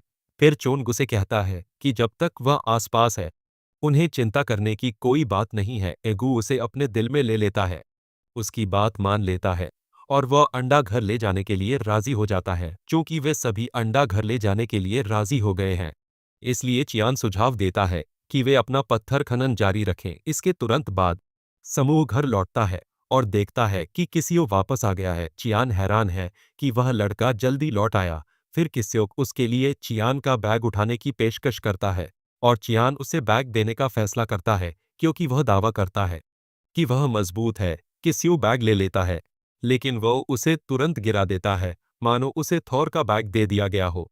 हथौड़ा तभी चियोन देखता है कि किसोक का चेहरा चोटों से भरा हुआ है और वह उससे पूछता है कि उसे क्या हुआ। ज्वालामुखी क्षेत्र में वापस गू ने अपने रिश्तेदारों को रामेन के पैकेट उपहार में दिए हैं जो उसने उनके लिए छोड़े थे। चियोन को अंदाजा होता है कि किसोक को कहीं पीटा गया होगा, लेकिन यह उसके लिए एक झटका है क्योंकि किसियो ऐसा आदमी नहीं लगता जिसे धमकाया जा सके। किसियो अपनी आभा कम करने वाले पलों का बचाव यह कहकर करने की कोशिश करता है कि नारी आमतौर पर उसे पीटती है, लेकिन चियोन को यकीन नहीं होता कि वह आदमी वाकई गर्व महसूस कर रहा है। इसके बारे में चियोन के सवालों से बचने के लिए कियो यह कहकर भाग जाता है कि उसे उनके लिए खाना बनाना है। कुछ ही देर बाद नारी चियान को पत्थरों पर काम करते हुए पाती है और उससे पूछती है कि वह क्या कर रहा है। चियान बताता है कि वह पत्थरों को काटकर और उन्हें आकार देकर लैंप पर काम कर रहा है। चियान नारी को बताता है कि वह छत पर चमकते पत्थर लटकाएगा और उसे विश्वास दिलाता है कि यह अच्छा बनेगा। नारी चियान की चतुराई और चीजों को विस्तार से समझाने के लिए उसकी सराहना करती है। इसके अलावा नारी का मानना कि चियोन अपने पिता की तरह ही एक दयालु इंसान है। चियोन इस मौके का फायदा उठाकर उससे पूछती है कि क्या वह अपने पिता के बारे में बात कर रही है, जो नारियल जनजाति से हैं। नारी भी हाँ कहकर उसका साथ देने की कोशिश करती है। कुछ ही देर बाद गू और मंड्रेओरा के बीच लड़ाई छिड़ जाती है क्योंकि गू को लगता है कि उन्होंने उसके इलाके में घुसपैठ की है। बाद में किसाक अपने खास व्यंजनों में से एक टोफू पॉकेट्स बनाना खत्म करता है। वह व्यंजन परोसता है और समूह को खाने के लिए कहता है। हालांकि चियोन को खाने में दिलचस्पी है, वह किजियो से कहता है कि वह जानना चाहता है कि उसके चेहरे के साथ असल में क्या हुआ था। किसोक बताता है कि वह प्रमोशन परीक्षा के लिए आवेदन करने हंटर एसोसिएशन गया था, लेकिन उसकी मुलाकात कुछ रैंक के शिकारियों से हुई और उन्होंने उसे लगातार 7 साल फेल होने के लिए चिढ़ाया, जिसके बाद झगड़ा हुआ। उसकी कहानी पूरी होने से पहले ही समूह ने अपना खाना खत्म कर लिया और मांगने लगा। किसोक बताता है कि शिकारियों ने उससे कहा कि वह इधर उधर घूमना बंद कर दे क्योंकि वह पूरी तरह से फेल हो चुका है। किसोक कहता है कि वे उसे उसके बारे में चिढ़ाते रहे, बाल, जिसकी वजह से वह उनके तानों में फंस गया और उनसे लड़ने लगा। फिर चियान उससे पूछता है कि क्या वह पूरी तरह गंजा है या उसने अपना सिर मुंडवा लिया है। ये जाहिर है उसके बालों का झड़ना एक मेडिकल रहस्य बना हुआ है जिसका कोई हल नहीं निकाल पाया है। फिर चियान उससे पूछता है कि अगली प्रमोशन परीक्षा कब है और क्यों कहता है कि 90 दिनों में है, चूंकि उनके पास बहुत कम समय बचा है। चियान सुझाव देता है कि उनके लिए विशेष प्रशिक्षण लेने का समय आ गया है। किसुक प्रशिक्षण के लिए उत्सुक है और वह चियान को आश्वस्त करता है कि वह जरूर करेगा। वह उससे जो भी कहे वह करेगा। चियान उसे चौंका देता है जब वह कहता है कि सबसे पहले वह नारी से बर्तन छीन लेगा। किसोक अभी भी बर्तनों के बारे में रो रहा होता है जब चियोन उसे बताता है कि उसे बचे हुए चमकते पत्थरों को धोना होगा ताकि उन पर लगी ज्वालामुखी की राख हट जाए। किसोक यह सुनकर चौंक जाता है और उसे चाओन को याद दिलाना पड़ता है कि उसने विशेष प्रशिक्षण के बारे में कुछ कहा था। फिर चियान उसे बताता है कि अगर वह अपनी बाकी जिंदगी कूड़े के ढेर में जीना चाहता है तो वह प्रशिक्षण को नज़रअंदाज कर सकता है। फिर चियोन नारी की ओर मुड़कर उसे बताता है कि उन्हें पाचन क्रिया ठीक करने के लिए मछली पकड़ने जाना होगा। नारी इस बात से उत्साहित है और दूसरी ओर किसियो समझ जाता है कि चियोन के पास उसे बर्तन धोने के लिए कहने का कोई कारण जरूर होगा। शिकायत करने के बजाय किसोक बर्तन धोने में लग जाता है क्योंकि वह एक ऐसा इंसान है जिसने भी क्लास में पहुंचने के लिए बहुत मेहनत की है। किसोक अपने सभी अच्छे गुणों का बखान करने में एक पल भी बर्बाद नहीं करता। किसोक नारी और चियोन के पीछे दौड़ता है और नदी किनारे उनके साथ मिल जाता है जबकि नारी और चियोन मछली पकड़ने की कोशिश कर रहे हैं। मछली किज्यूक बर्तन धोने में व्यस्त है लेकिन उसे मछली के साथ खेलने में दिक्कत हो रही है। यह जाहिर है उसकी शक्ति के कारण उसे जलीय जीवों से निपटना मुश्किल हो रहा है। चियान किसोक से पूरी तरह निराश है और वह उसे बताता है कि उसके मन के अपने फायदे हैं। वह उसे अपने मन से एक ढाल बनाने के लिए कहता है और किज्योक कहता है कि वह हमेशा कोशिश करता रहता है लेकिन यह कभी काम नहीं आया। यह सुनकर चियान एक चमकीला पत्थर पकड़ता है और किजक को उसे पकड़ने के लिए कहता है। किजुक हैरान है कि उसे अचानक एक चमकीला पत्थर पकड़ने के लिए कहा गया है लेकिन बस तभी पत्थर उसकी बाह से गिर जाता है। तभी उसे एहसास होता है कि पत्थर मूलतः राक्षसी ऊर्जा है और वह उसे थामे रखने के लिए पर्याप्त ताकत नहीं लगा सकता। चियान कहता है कि किसाक सही है क्योंकि कुछ चमकते पत्थरों में संघनित राक्षसी ऊर्जा होती है और दानव लोक की राक्षसी ऊर्जा कच्ची अपरिष्कृत शक्ति होती है। चियान समझाता है कि उसे अपनी शक्ति का सही इस्तेमाल करने से पहले उसे बाहर निकालने के लिए परिष्कृत मन का इस्तेमाल करना होगा। चियान किस्सी को बताता है कि उसके शरीर में बहुत मन है लेकिन वह बस इसे नियंत्रित करने में अकुशल। चियान उसकी छाती पर एक बिंदु पर थपथपाता है और उससे पूछता है कि क्या उसके शरीर में कोई रास्ता खुल गया है जैसा कि चियान ने कहा था।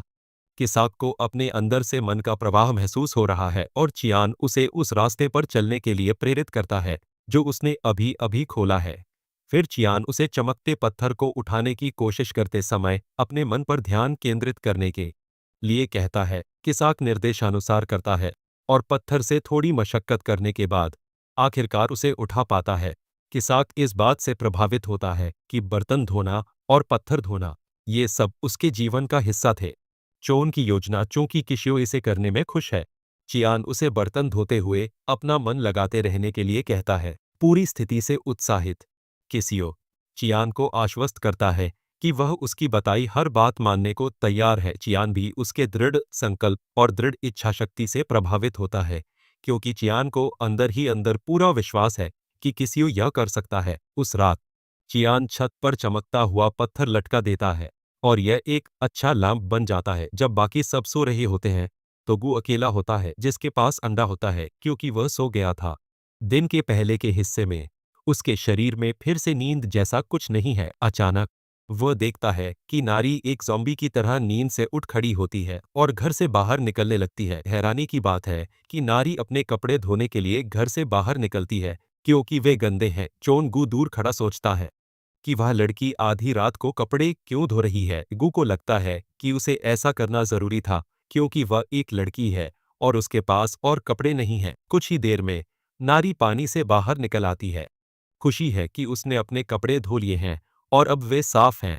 वह अपनी छोटी सी जीत का जश्न मना रही है। तभी चियान बाहर निकलता है मानो ताज़ी हवा लेने आया हो। जब नारी उससे पूछती है कि वह बाहर क्या कर रहा है तो वह कहता है कि वह गू के साथ टहलने गया है। चियान उससे यह भी पूछता है कि क्या वह टहलने गई है और वह घबराकर हाँ कहती है। फिर चोन नारी को स्थिर रहने के लिए कहता है और वह उसकी कमर पर एक बेल्ट और उसका फूल बांध देता है। नारी को यह नया जोड़ा बहुत पसंद है क्योंकि यह उसे कूल दिखाता है। अचानक उन्हें कुछ परेशान करने वाली आवाज सुनाई देती है जंगल से और यह नारी को डराता है लेकिन शॉन उसे आश्वस्त करता है कि उसे चिंता करने की कोई बात नहीं है क्योंकि यह बस एक टिड्डा है।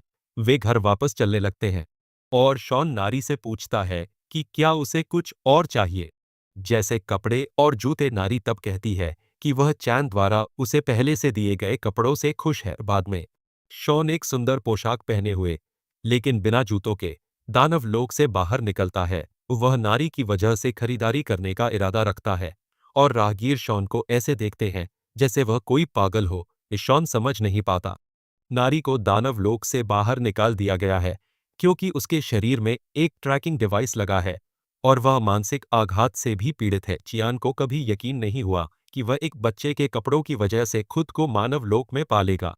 जब वह कपड़ों की दुकान ढूंढ रहा था तभी एक हट्टा कट्टा सा दिखने वाला बच्चा उसके पास आया और उसे आश्वासन दिया कि वह उसे 10 काम 1 में कपड़ों की दुकान ढूंढने में मदद कर सकता है। क्योंकि वह साफ देख सकता था कि शियान वहां की नहीं है, इसलिए वह उसे दुकान तक पहुंचाने का आश्वासन देता है। शियान भुगतान करने को तैयार है, लेकिन वह उस लड़के से कहता है कि उसके पास छोटे नोट नहीं है और वह तभी भुगतान करेगा जब उसे छोटे छुट्टे मिलेंगे। बच्चा इस बात से प्रभावित नहीं होता कि एक शिकारी के पास 10 काम 1 नहीं है और वह मान लेता है कि शियान एक नौसिखिया है जिसे ठगा गया है। फिर भी वह चियान से अपने पीछे आने को कहता है क्योंकि ऐसा लगता है कि उसके पास कपड़े खरीदने के लिए पैसे हैं। जैसे ही वे सड़क पर चल रहे होते हैं वह अपना परिचय वांगू के रूप में देता है और चियान आसपास खड़ी पुलिस गश्ती गाड़ियों को देखता है, जिससे उसे विश्वास हो जाता है कि झुग्गी बस्ती अब सुरक्षित है। बोंगू फिर बताता है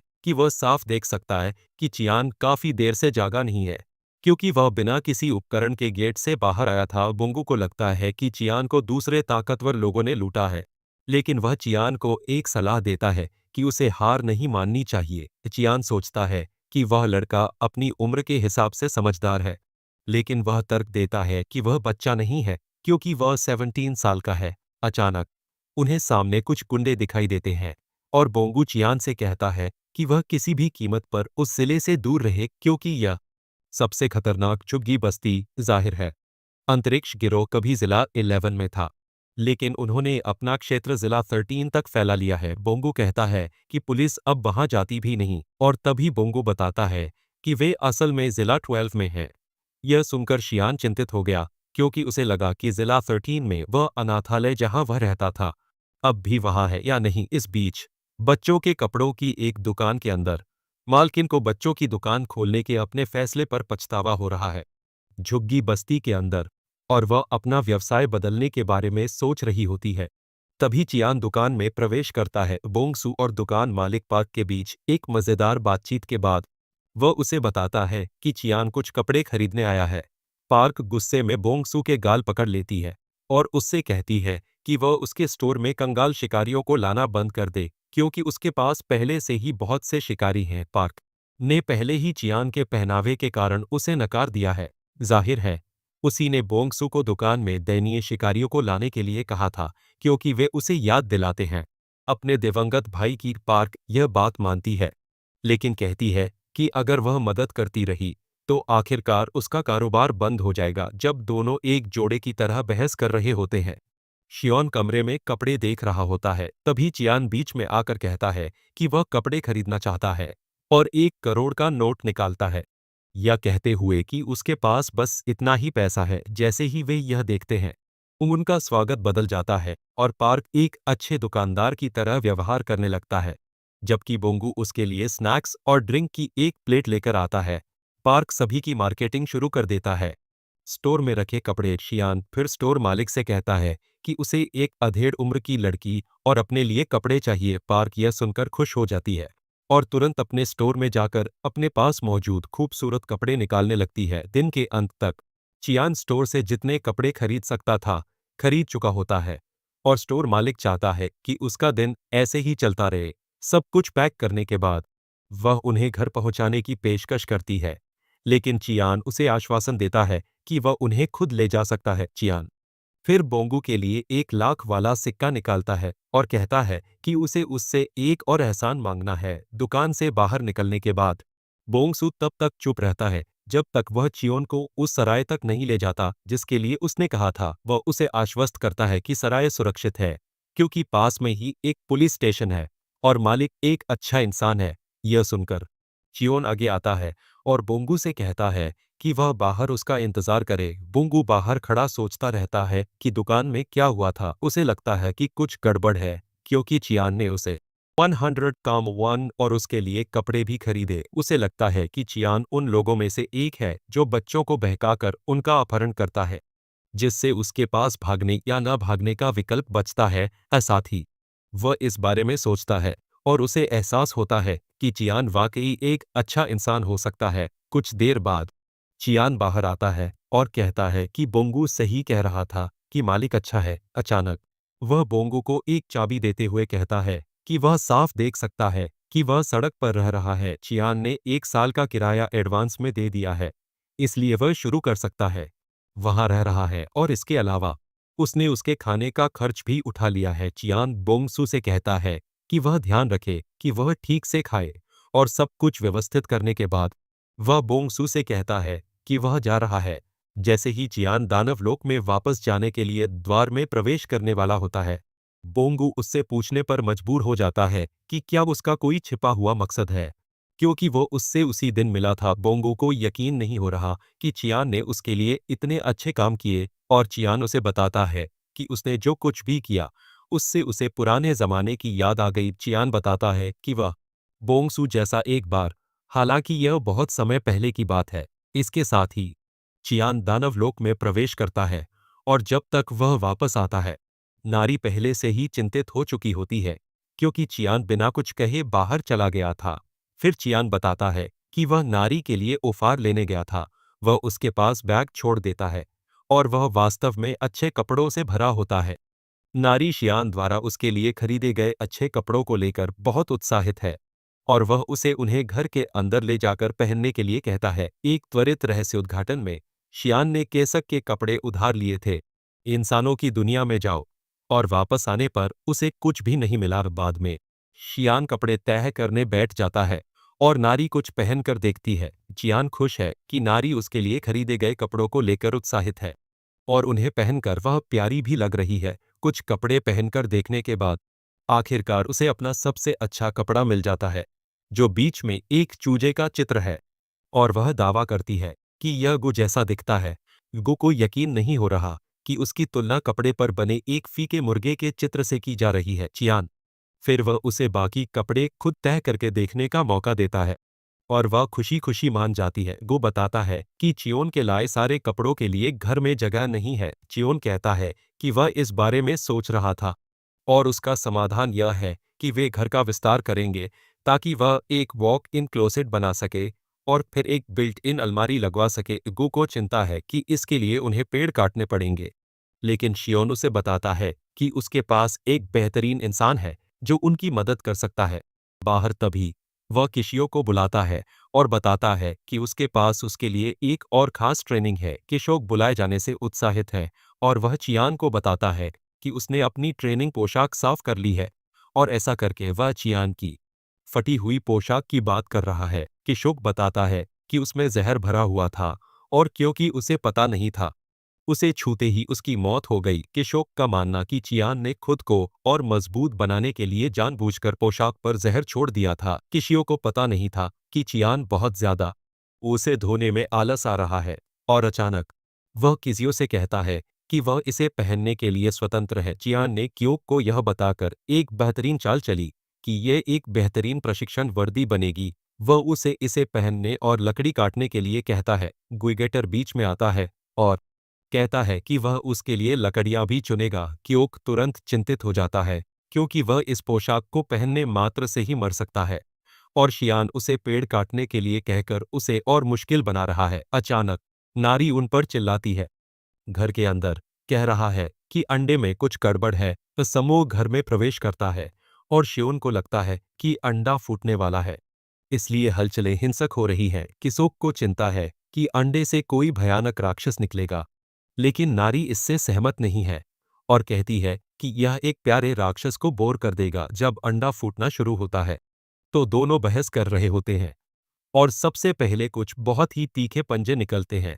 समूह तब तक उत्सुक रहता है जब तक कि पूरा अंडा फूट नहीं जाता और अंदर एक जीव है, लेकिन नारी और क्योक पूरी तरह से भ्रमित हैं, क्योंकि वह जीव ऐसा नहीं है जिसे उन्होंने पहले कभी देखा हो। उसका शरीर सांप जैसा है, जबकि उसके पैर पक्षी जैसे दिखते हैं। वह जीव बिना समय गंवाए मेज से किसियों के चेहरे पर कूद पड़ता है और वह डर के मारे लगभग मर ही जाता है। बाद में किजियो अपने मालिक के कहने पर पेड़ों को काटना शुरू कर देता है। गू उसकी निगरानी और देखरेख के लिए उसके सिर पर बैठ जाता है और पेड़ काटते समय कियो को उसमें मौजूद जहर की वजह से बहुत मुश्किलों का सामना करना पड़ रहा है। पोशाक। किसको यकीन नहीं हो रहा कि चियोन उस पोशाक में बिल्कुल सही चल रहा था। दूसरी ओर चियान कपड़े तय करने के बाद बस मजे कर रहा था। तभी नारी उस जीव को अपने हाथों में लिए वहां पहुंचती है और चियोन से कहती है कि यह एक आज्ञाकारी और अच्छा जीव लग रहा है। चियान को लगता है कि यह जीव नारी के प्रति वफादार है, क्योंकि वह समझ सकती है कि उसने ही उसकी जान बचाई थी। हालांकि यह सवाल बना हुआ है कि वे इसका क्या नाम रखेंगे। फिर चियान सुझाव देता है कि वे इसका नाम रखें सासा, क्योंकि वह आंशिक रूप से सांप है।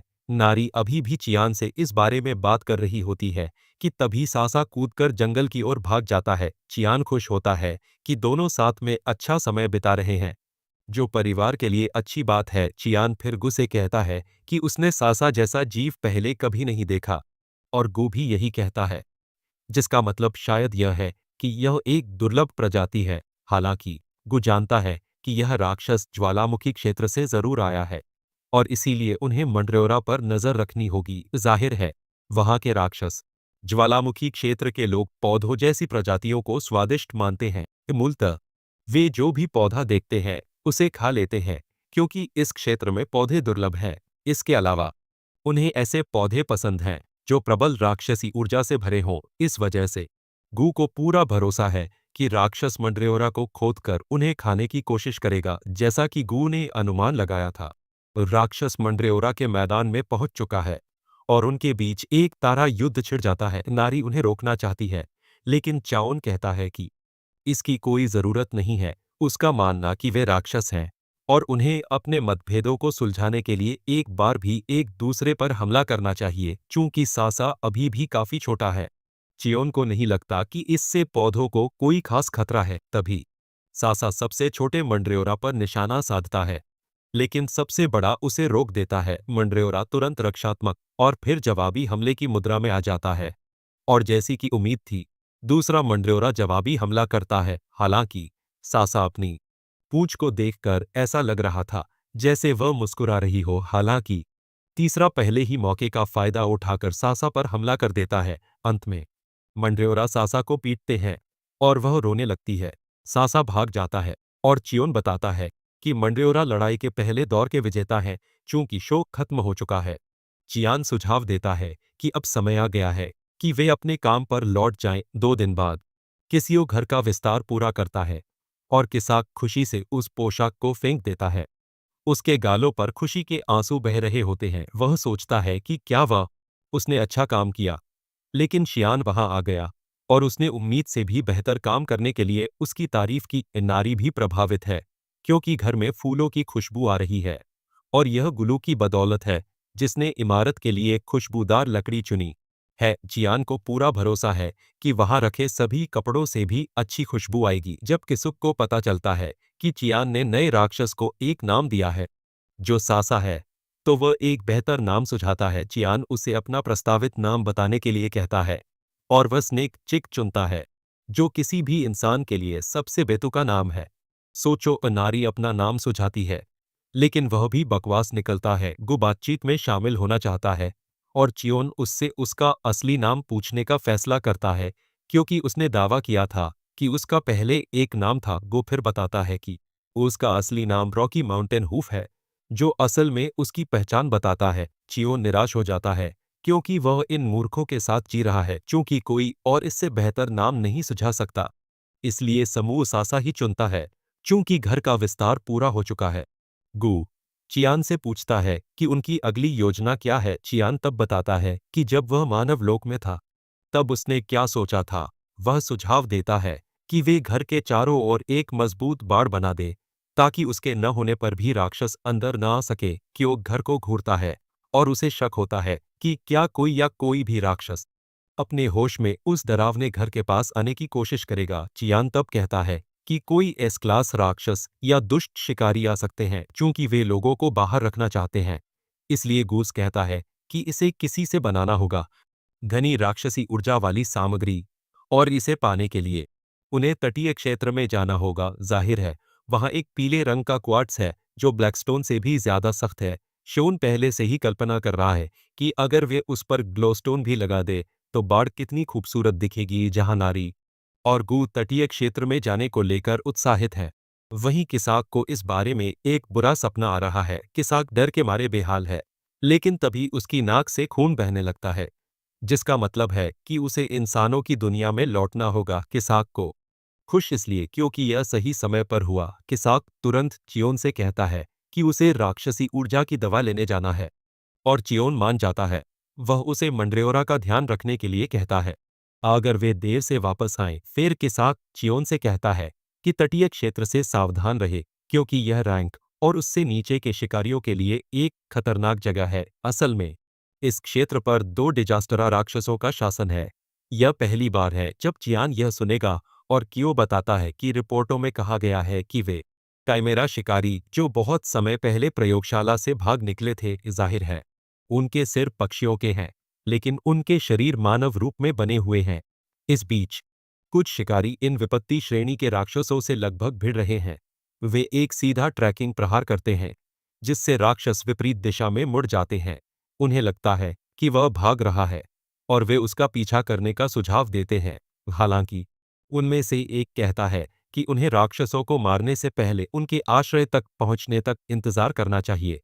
शिकारी हैरान है कि 60 के बाद भी, वर्षों बाद भी राक्षस अभी तक मरे नहीं हैं। उनका मानना कि चाइमिया पूरी तरह से राक्षसों में बदल चुके हैं, और शिकारी चमीरा शिकारियों के निर्माण से मिली महान उपलब्धि को राक्षसों द्वारा धूमिल नहीं होने देना चाहते। अचानक उन्हें पता चलता है कि राक्षस भाग भी नहीं रहा है, बल्कि सीधे उन पर निशाना साध रहा है। एक टीम लीडर अपने आदमियों को आने वाले हमले के खिलाफ एक अवरोध खड़ा करने का आदेश देता है। हालांकि उनका अवरोध राक्षस के खिलाफ कुछ खास नहीं कर पाया, और एक ही वार में उसे चकनाचूर कर दिया। यही वह समय था जब आखिरकार उन्हें एहसास होने लगता है कि उन्होंने राक्षस की ताकत का गलत आकलन किया था। राक्षस फिर से उन पर हमला करता है और उन्हें खत्म करने ही वाला होता है कि तभी नारी वहां प्रकट होती है और राक्षस को मुक्का मारती है, और उसे अपने ही आकार के लोगों को मारने के लिए कहती है। राक्षस को पता चल जाता है कि नारी एक किमेरा है, और वह स्थिति का दोबारा आकलन करने के लिए पीछे की ओर छलांग लगाता है। फिर नारी चियोन को बताती है कि राक्षस शिकारियों को धमका रहा है, लेकिन चियोन को लगता है कि वह असल में गलत तरीका अपना रहा है। तभी शिकारियों को भनक लगती है कि यांत्रिक कल्पना उनके चारों ओर है। तभी चोन को एहसास होता है कि नारी में अभी भी एक ट्रैकिंग डिवाइस लगा हुआ है। इसके अलावा चियान उस चिड़िया के सिर वाले आदमी को जानता है। चियान उस पर चिल्लाता है, उसे याद दिलाता है कि वे रूममेट थे, लेकिन उसे अपना टैग नंबर याद नहीं आ रहा है। जब चियान चिड़िया के सिर वाले से बात कर रहा होता है, तो शिकारी सुझाव देता है कि बेहतर होगा कि वे पीछे हटकर इंसानों की दुनिया में लौट जाएं। हालांकि वे और मजबूत होकर वापस आने की योजना बनाते हैं, और जैसे ही चांद यह सुनता है, उसे पता चल जाता है कि वे एक दर्द तो बिना किसी हिचकिचाहट के वह सुझाव देता है कि वह और चिड़िया का मुखिया इस स्थिति को संभाल ले। पता चलता है कि चिड़िया असल में उसका रूममेट नंबर 33 था। नंबर 33 भी चाउन से आ रही गंध को पहचान लेता है, और वह समझ पाता है कि वह नंबर 17 है।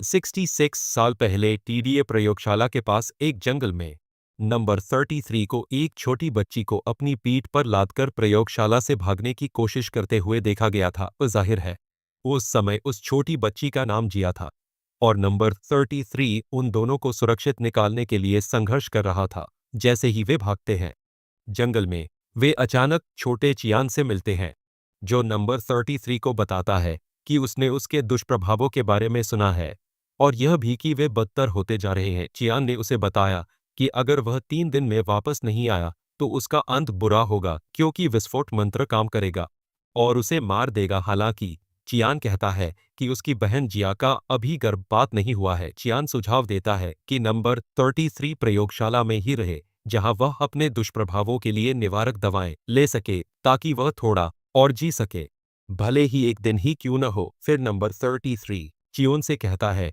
कि वह कभी नहीं जान पाएगा कि वे कैसा महसूस करते हैं, क्योंकि उस पर बाकियों की तरह कोई दुष्प्रभाव नहीं है। नंबर 30 अपनी बहन को लिटा देता है और चोन से कहता है कि उसे बस आज़ादी से जीने की परवाह है और इसके लिए वह चोन से लड़ने के लिए तैयार है ताकि वह उसके रास्ते से हट जाए। तभी चोन उसके लिए दानवलोक का एक द्वार खोल देता है। नंबर 33 के लिए यह चौंकाने वाला है, क्योंकि उसने कभी उम्मीद नहीं की थी कि उसके पास द्वार का पत्थर होगा।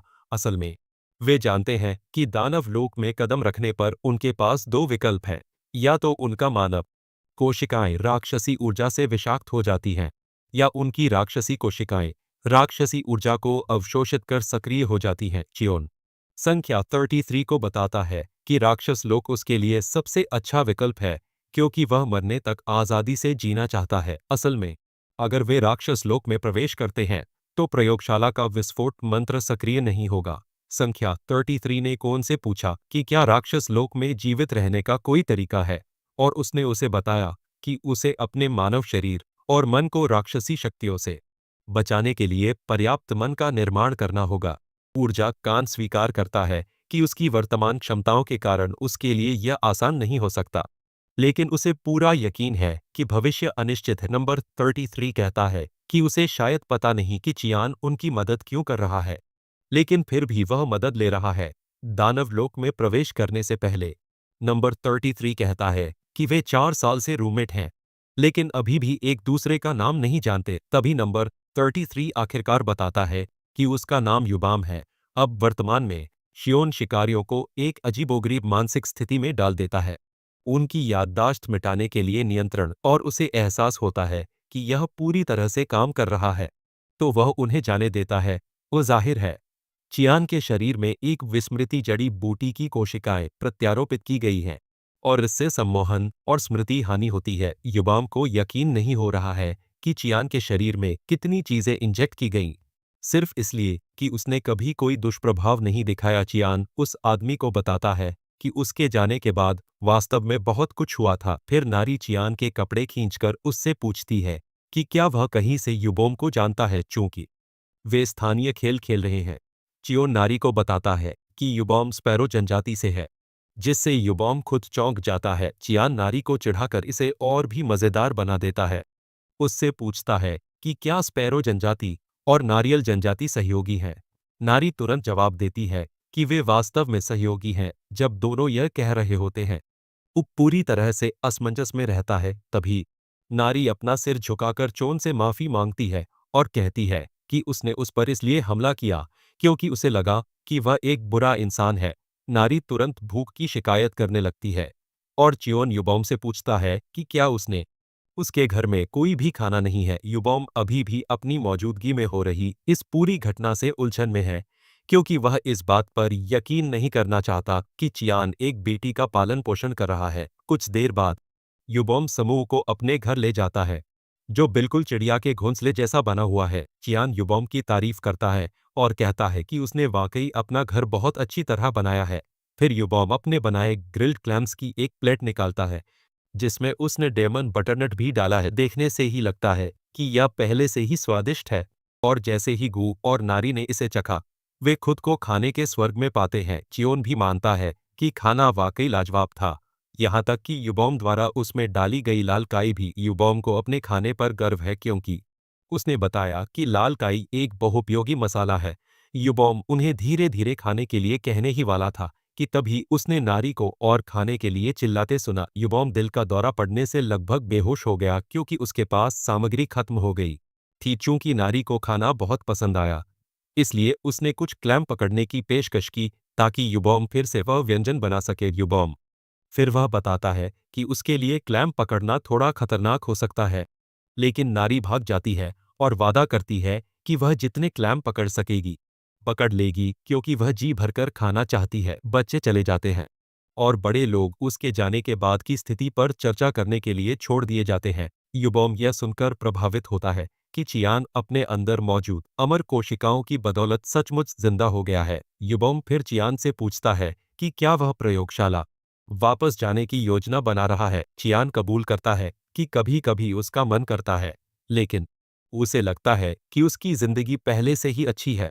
इसलिए उसे जल्दबाजी करने की जरूरत नहीं है। फिर चियान युबोम से पूछता है कि क्या वह भी बदला लेने की योजना बना रहा है। युबोम बताता है कि चियान के शरीर में मौजूद मंत्र उसके वापस जिंदा होने के बाद गायब हो गए होंगे, लेकिन उनके बारे में ऐसा नहीं कहा जा सकता जहां तक उनकी बात है।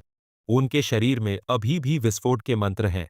युबोम को पूरा यकीन है कि जैसे ही वे इंसानों की दुनिया में लौटेंगे, वे फट जाएंगे। चियान को पता चलता है कि युबोम अपने पंखों को नियंत्रित कर सकता है, लेकिन वह उससे उसके सिर के बारे में पूछता है और क्या यह कभी सामान्य हो पाया है। युबोम तब बताता है कि वह इसे वापस बदल सकता है, लेकिन वह जानबूझकर इसे वैसे ही रख रहा है। जाहिर है उसकी बहन का चेहरा बदल गया है, और अगर वह सामान्य दिखता है तो उसकी बहन को जरूर बुरा लगेगा। तभी चाउन युबोम से एक नाजुक सवाल पूछता है कि क्या उसे पता है कि उसके पास जीने के लिए बस 1 महीना बचा है। युबोम को इस बात से कोई हैरानी नहीं होती, क्योंकि वह भी पहले से ही जानता है। युबोम स्वीकार करता है कि जब वह पहली बार दानव लोक में आया था तो उसके लिए यह मुश्किल था, और उसे जीवित रहने के लिए मन इकट्ठा करो। और बाद में उसे लगा कि उसका मन और राक्षसी ऊर्जा एक ही स्तर पर है, और इस वजह से युबोम लंबे समय तक शांत रहा। हालांकि कुछ समय पहले ही कुछ भयानक हुआ। जिया का मनोल उलझ गया और उसकी राक्षसी ऊर्जा बेकाबू होने लगी। युबोम का कहना है कि उसने उसे जबरदस्ती खोलने की कोशिश की, लेकिन इस प्रक्रिया में उसका अपना मनोल क्षतिग्रस्त हो गया। युबोम कहता है कि वह उसे संभाल रहा है, लेकिन जिया सो रही है क्योंकि उसे नींद के जहर वाले फल खाना पसंद है। चियान को पता चलता है कि जिया अपने शरीर को तबाह कर रही राक्षसी ऊर्जा को धीमा करने के लिए वह जानबूझकर खुद को कोमियोसे की स्थिति में डाल देती है। तभी चियोन को एहसास होता है कि मन के छेद को भरने के लिए मंड्रेओरा से एक औषधि बनाई जा सकती है। चियान को पता चलता है कि युबोम को यह बात नहीं पता थी, इसलिए उसने ऐसा नहीं किया। इस बीच जिया उस गुफा में मुश्किल दौर से गुजर रही है जहां वह छिपी हुई है। युबोम को आखिरकार तब झटका लगता है जब उसे पता चलता है कि वह और जिया जीवित रह सकते हैं। चियान युबोम की अज्ञानता को दोष नहीं देता, क्योंकि वह खुद ही सब कुछ जानता था, क्योंकि उसने 15 साल की उम्र से प्रयोगशाला में फार्माकोलॉजी की पढ़ाई की थी। चियान उसे बताता है कि उसे बस एक मोनोहोल से शुद्ध पानी पीना है जिसमें मंड्रेओरा की बची हुई जड़ें मिली हुई हैं। चियान हमेशा सोचता था कि ये बची हुई जड़ें महत्वहीन हैं, लेकिन असल में ये भूमिगत रूप से राक्षसी ऊर्जा को अवशोषित करती हैं और फिर नई प्रजातियों में विकसित होकर और भी अधिक संख्या में विकसित हो जाती हैं। यह मूल रूप से अपने आप में जीवन शक्ति का एक स्रोत है, इसीलिए इसकी बची हुई जड़ों से बना कोई भी शुद्ध पानी मन छिद्रों को पुनर्जीवित करने में उल्लेखनीय प्रभाव दिखाता है। चोन कभी नहीं सोचा था कि यह उसके काम आएगा, लेकिन वह शुक्रगुजार है। वह असल में मंदराओरस को पाल रहा है। फिर चाउन युबोम से कहता है कि वह उसके लिए कुछ लाने जाएगा। युबोम यह सुनकर हैरान रह जाता है कि चोन शुद्ध जल लेने के लिए वह मानव लोक जाने को तैयार है। चाउन स्पष्ट रूप से बताता है कि युबोम उस पर लगे श्राप के कारण नहीं जा सकता, इसलिए उसे ही जाना होगा। हालांकि वह युबोम से कहता है कि जब तक वह न जाए वह नारी और गू पर नजर रखे। चूंकि शुद्ध जल बनाने वाला कीमियागर भुगतान की मांग करते हुए चियोन युबोम से पूछता है कि क्या उसके पास पैसे हैं, लेकिन वह मना कर देता है। हालांकि उसके पास शिकारियों से इकट्ठा किया गया ढेर सारा सामान भी है। चियान सामान ले लेता है और युबोम को आश्वस्त करता है कि ये उसकी जरूरतों के लिए पर्याप्त होंगे। चियान मानव लोक की ओर जाता है और बोंगू से मिलकर उसे बताता है कि उसे एक कीमियागर की जरूरत है। शुक्र है कि बोंगू एक सम्मानित मार्गदर्शक बन गया है और वह चियान को कीमिया की एक शाखा के बारे में बताता है जो झुग्गियों में खुली है। वह चियोन को वहां ले जाने की योजना बनाता है, क्योंकि यह उनके लिए उसे ढूंढने का सबसे अच्छा मौका है। उसे क्या चाहिए? चियान ने देखा कि बोंगू ने अपने हाथों और पैरों पर सैंडबैग पहने हुए हैं और उससे पूछा कि क्यों। बोंगू ने बताया कि वह अपनी सहनशक्ति बढ़ा रहा है ताकि वह चियान की तरह मजबूत बन सके। चियान यह सुनकर हैरान रह गया और बोंगू ने उसे बताया कि उसे पहले ही पता चल गया था कि चियान एक अद्भुत शिकारी है, क्योंकि वह असल में अपने नंगे शरीर के अलावा कुछ भी नहीं लेकर दानव लोक में प्रवेश करता है। कुछ ही देर में वे कीमिया की दुकान पर पहुंच गए और बोंगू ने चियान को बताया कि कुछ समय पहले ही एक नया शाखा प्रबंधक आया है और उसने कहा था कि वह वाकई बहुत कुशल है। अपने हुनर अलावा उसका व्यक्तित्व भी अच्छा है। तभी उन्हें दूर से उक्त मैनेजर दिखाई देता है, जिससे लोन शार्क का फोन आ रहा है। बुंगू बताता है कि मैनेजर ने गोल्ड सिटी शाखा में 20 साल काम किया था, लेकिन उसे पदावनत करके झुग्गी झोपड़ियों में स्थानांतरित कर दिया गया, और इसके अलावा उसकी तनख्वाह भी कम कर दी गई। चियान का मानना कि उस आदमी ने कुछ गलत किया है, इसलिए उसे पदावनत किया गया। फिर बुंगू बताता है कि उसने जो सुना है, उसके अनुसार उसका एक उच्च अधिकारी चुपके से पैसे ले रहा था झुग्गियों के लिए बने पैकेजों से। हालांकि जब कीमियागर किम ने इसकी सूचना दी, तो उसे उपद्रवी होने के कारण बाहर निकाल दिया गया, और इस तरह वह झुग्गी बस्ती में पहुंच गया। तभी किम को बोंग सू की उपस्थिति का एहसास होता है, और उसका उदास चेहरा तुरंत खिल उठता है। बोंगू फिर किम को बताता है कि चियोन को एक कीमियागर की जरूरत है। चियान अपनी शक्ति का उपयोग करके उस आदमी तक पहुंचता है, और वह देख सकता है कि वह स्पष्ट रूप से कुशल है। दोनों की जोड़ी बनाने के बाद बोंगू यह कहते हुए चला जाता है कि उसे प्रशिक्षण लेने जाना है। कीमियागर कार्यालय के अंदर परिचारक जब शियोन और मैनेजर कमरे में दाखिल होते हैं, तो वे कम रिटर्न की शिकायत करते हैं। अंदर आते ही शियोन तुरंत मुद्दे पर आ जाता है और किम से पूछता है कि क्या वह मैंड्रेगोरा का इस्तेमाल करके रिफाइंड मैना होल बना सकता है, क्योंकि वह रैंक का अल्केमिस्ट है। चियान आगे कहता है कि उसे लगभग 2 लीटर रिफाइंड पानी चाहिए। किम को लगता है कि चियान बकवास कर रहा है, क्योंकि वह जानता है कि झुग्गियों में कोई मैंड्रेगोरा नहीं है। इसके अलावा वह सोचता है कि चियान को उसकी रैंक कैसे पता है। किम एक कमी के कारण प्रस्ताव ठुकराने वाला है। सामग्री की एक श्रृंखला में जब चाओन घनी राक्षसी ऊर्जा से भरी छोटी छोटी मंड्रेओरा जड़ें निकालता है, तो किम चौंक जाता है। किम पूरी तरह से दंग रह जाता है, क्योंकि जड़ें बिल्कुल ताज़ा दिखती हैं, मानो अभी अभी तोड़ी गई हो। फिर चियान बताता है कि वह तटीय क्षेत्र की विशिष्टताओं से किम की सेवाओं का भुगतान करने की योजना बना रहा है। वह किम को थैला देता है और उसे थैले के अंदर की हर चीज का मूल्यांकन करने के लिए कहता है।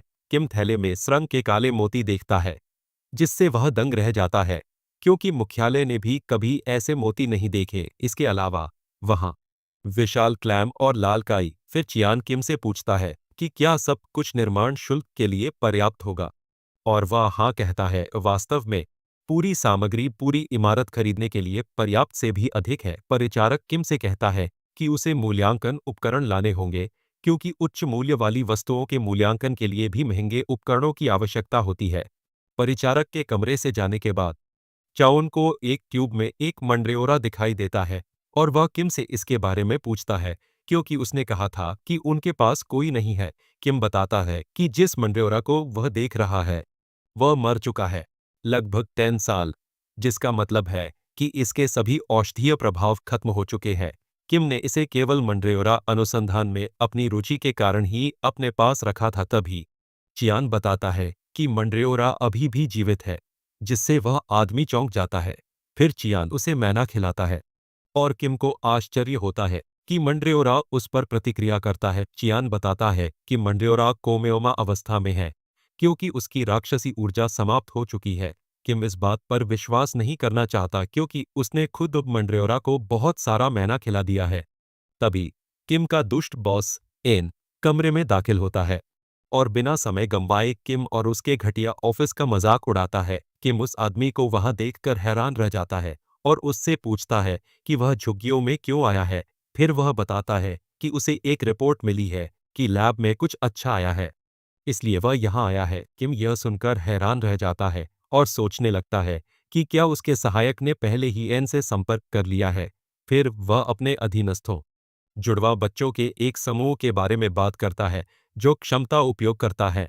फिर चोन की ओर मुड़कर अपना परिचय अंजी जंग के रूप में देता है, कीमिया संघ का निदेशक। वह चाहता है कि चियोन उसके साथ गोल्ड सिटी आए, और वह उसकी देखभाल करने का वादा करता है।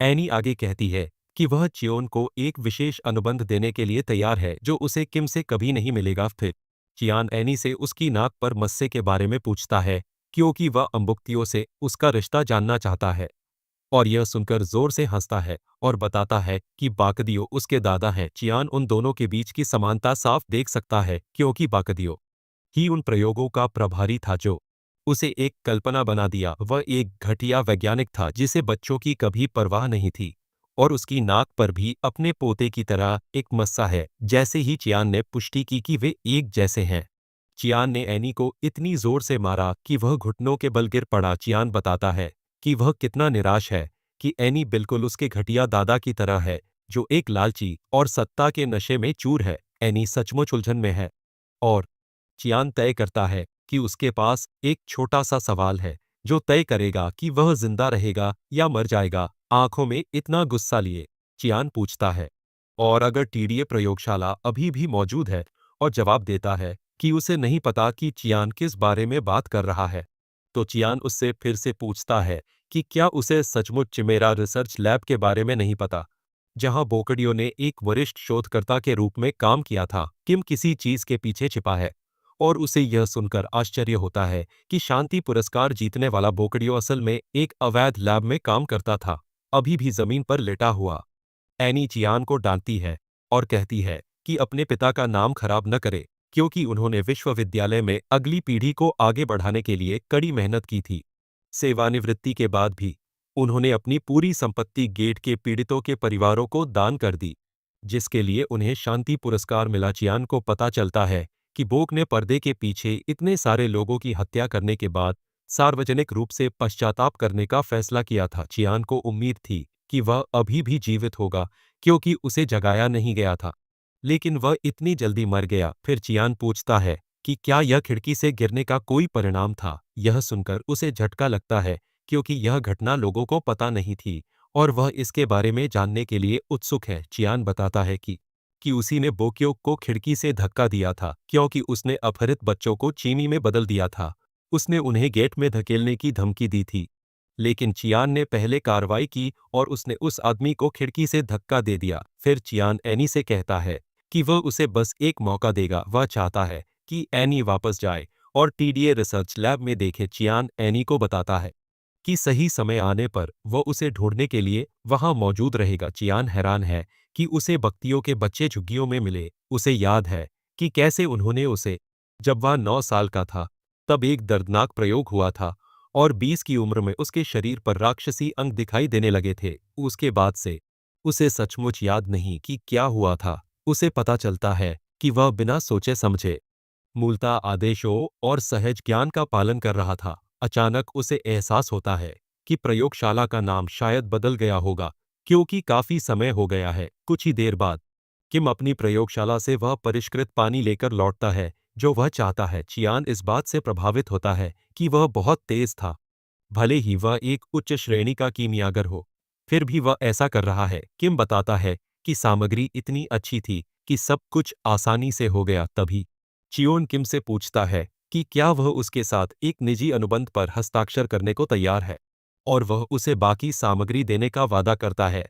किम यह सुनकर चौंक जाता है कि चियोन उसे महंगी सामग्री के अलावा एक विशेष अनुबंध की पेशकश कर रहा है। यह सुनकर किम की आंखों से खुशी के आंसू बहने लगते हैं, जिससे शॉन उलझन में पड़ जाता है, क्योंकि उसे लगता है कि उसने उस आदमी को एक बुरा प्रस्ताव दिया है। सौदा। फिर किम बताता है कि वह मूल रूप से झुग्गी झोपड़ियों से है, और जब वह छोटा था तो उसके माता पिता ने एक बड़ा निजी कर्ज लिया था। उसने वादा किया था कि वह उसे चुका देगा, लेकिन चाहे उसने कितनी भी कोशिश की, वह हमेशा उसी स्थिति में अटका रहा। शियान ने उसके लिए जो किया उसे सबसे बड़ी नेकी माना जाता है, जिससे वह सोच में पड़ जाता है कि वह उसे कितना चुका पाएगा। चियान को यकीन नहीं हो रहा कि वह लड़का उसे पैसे लौटाने के बारे में सोच रहा है।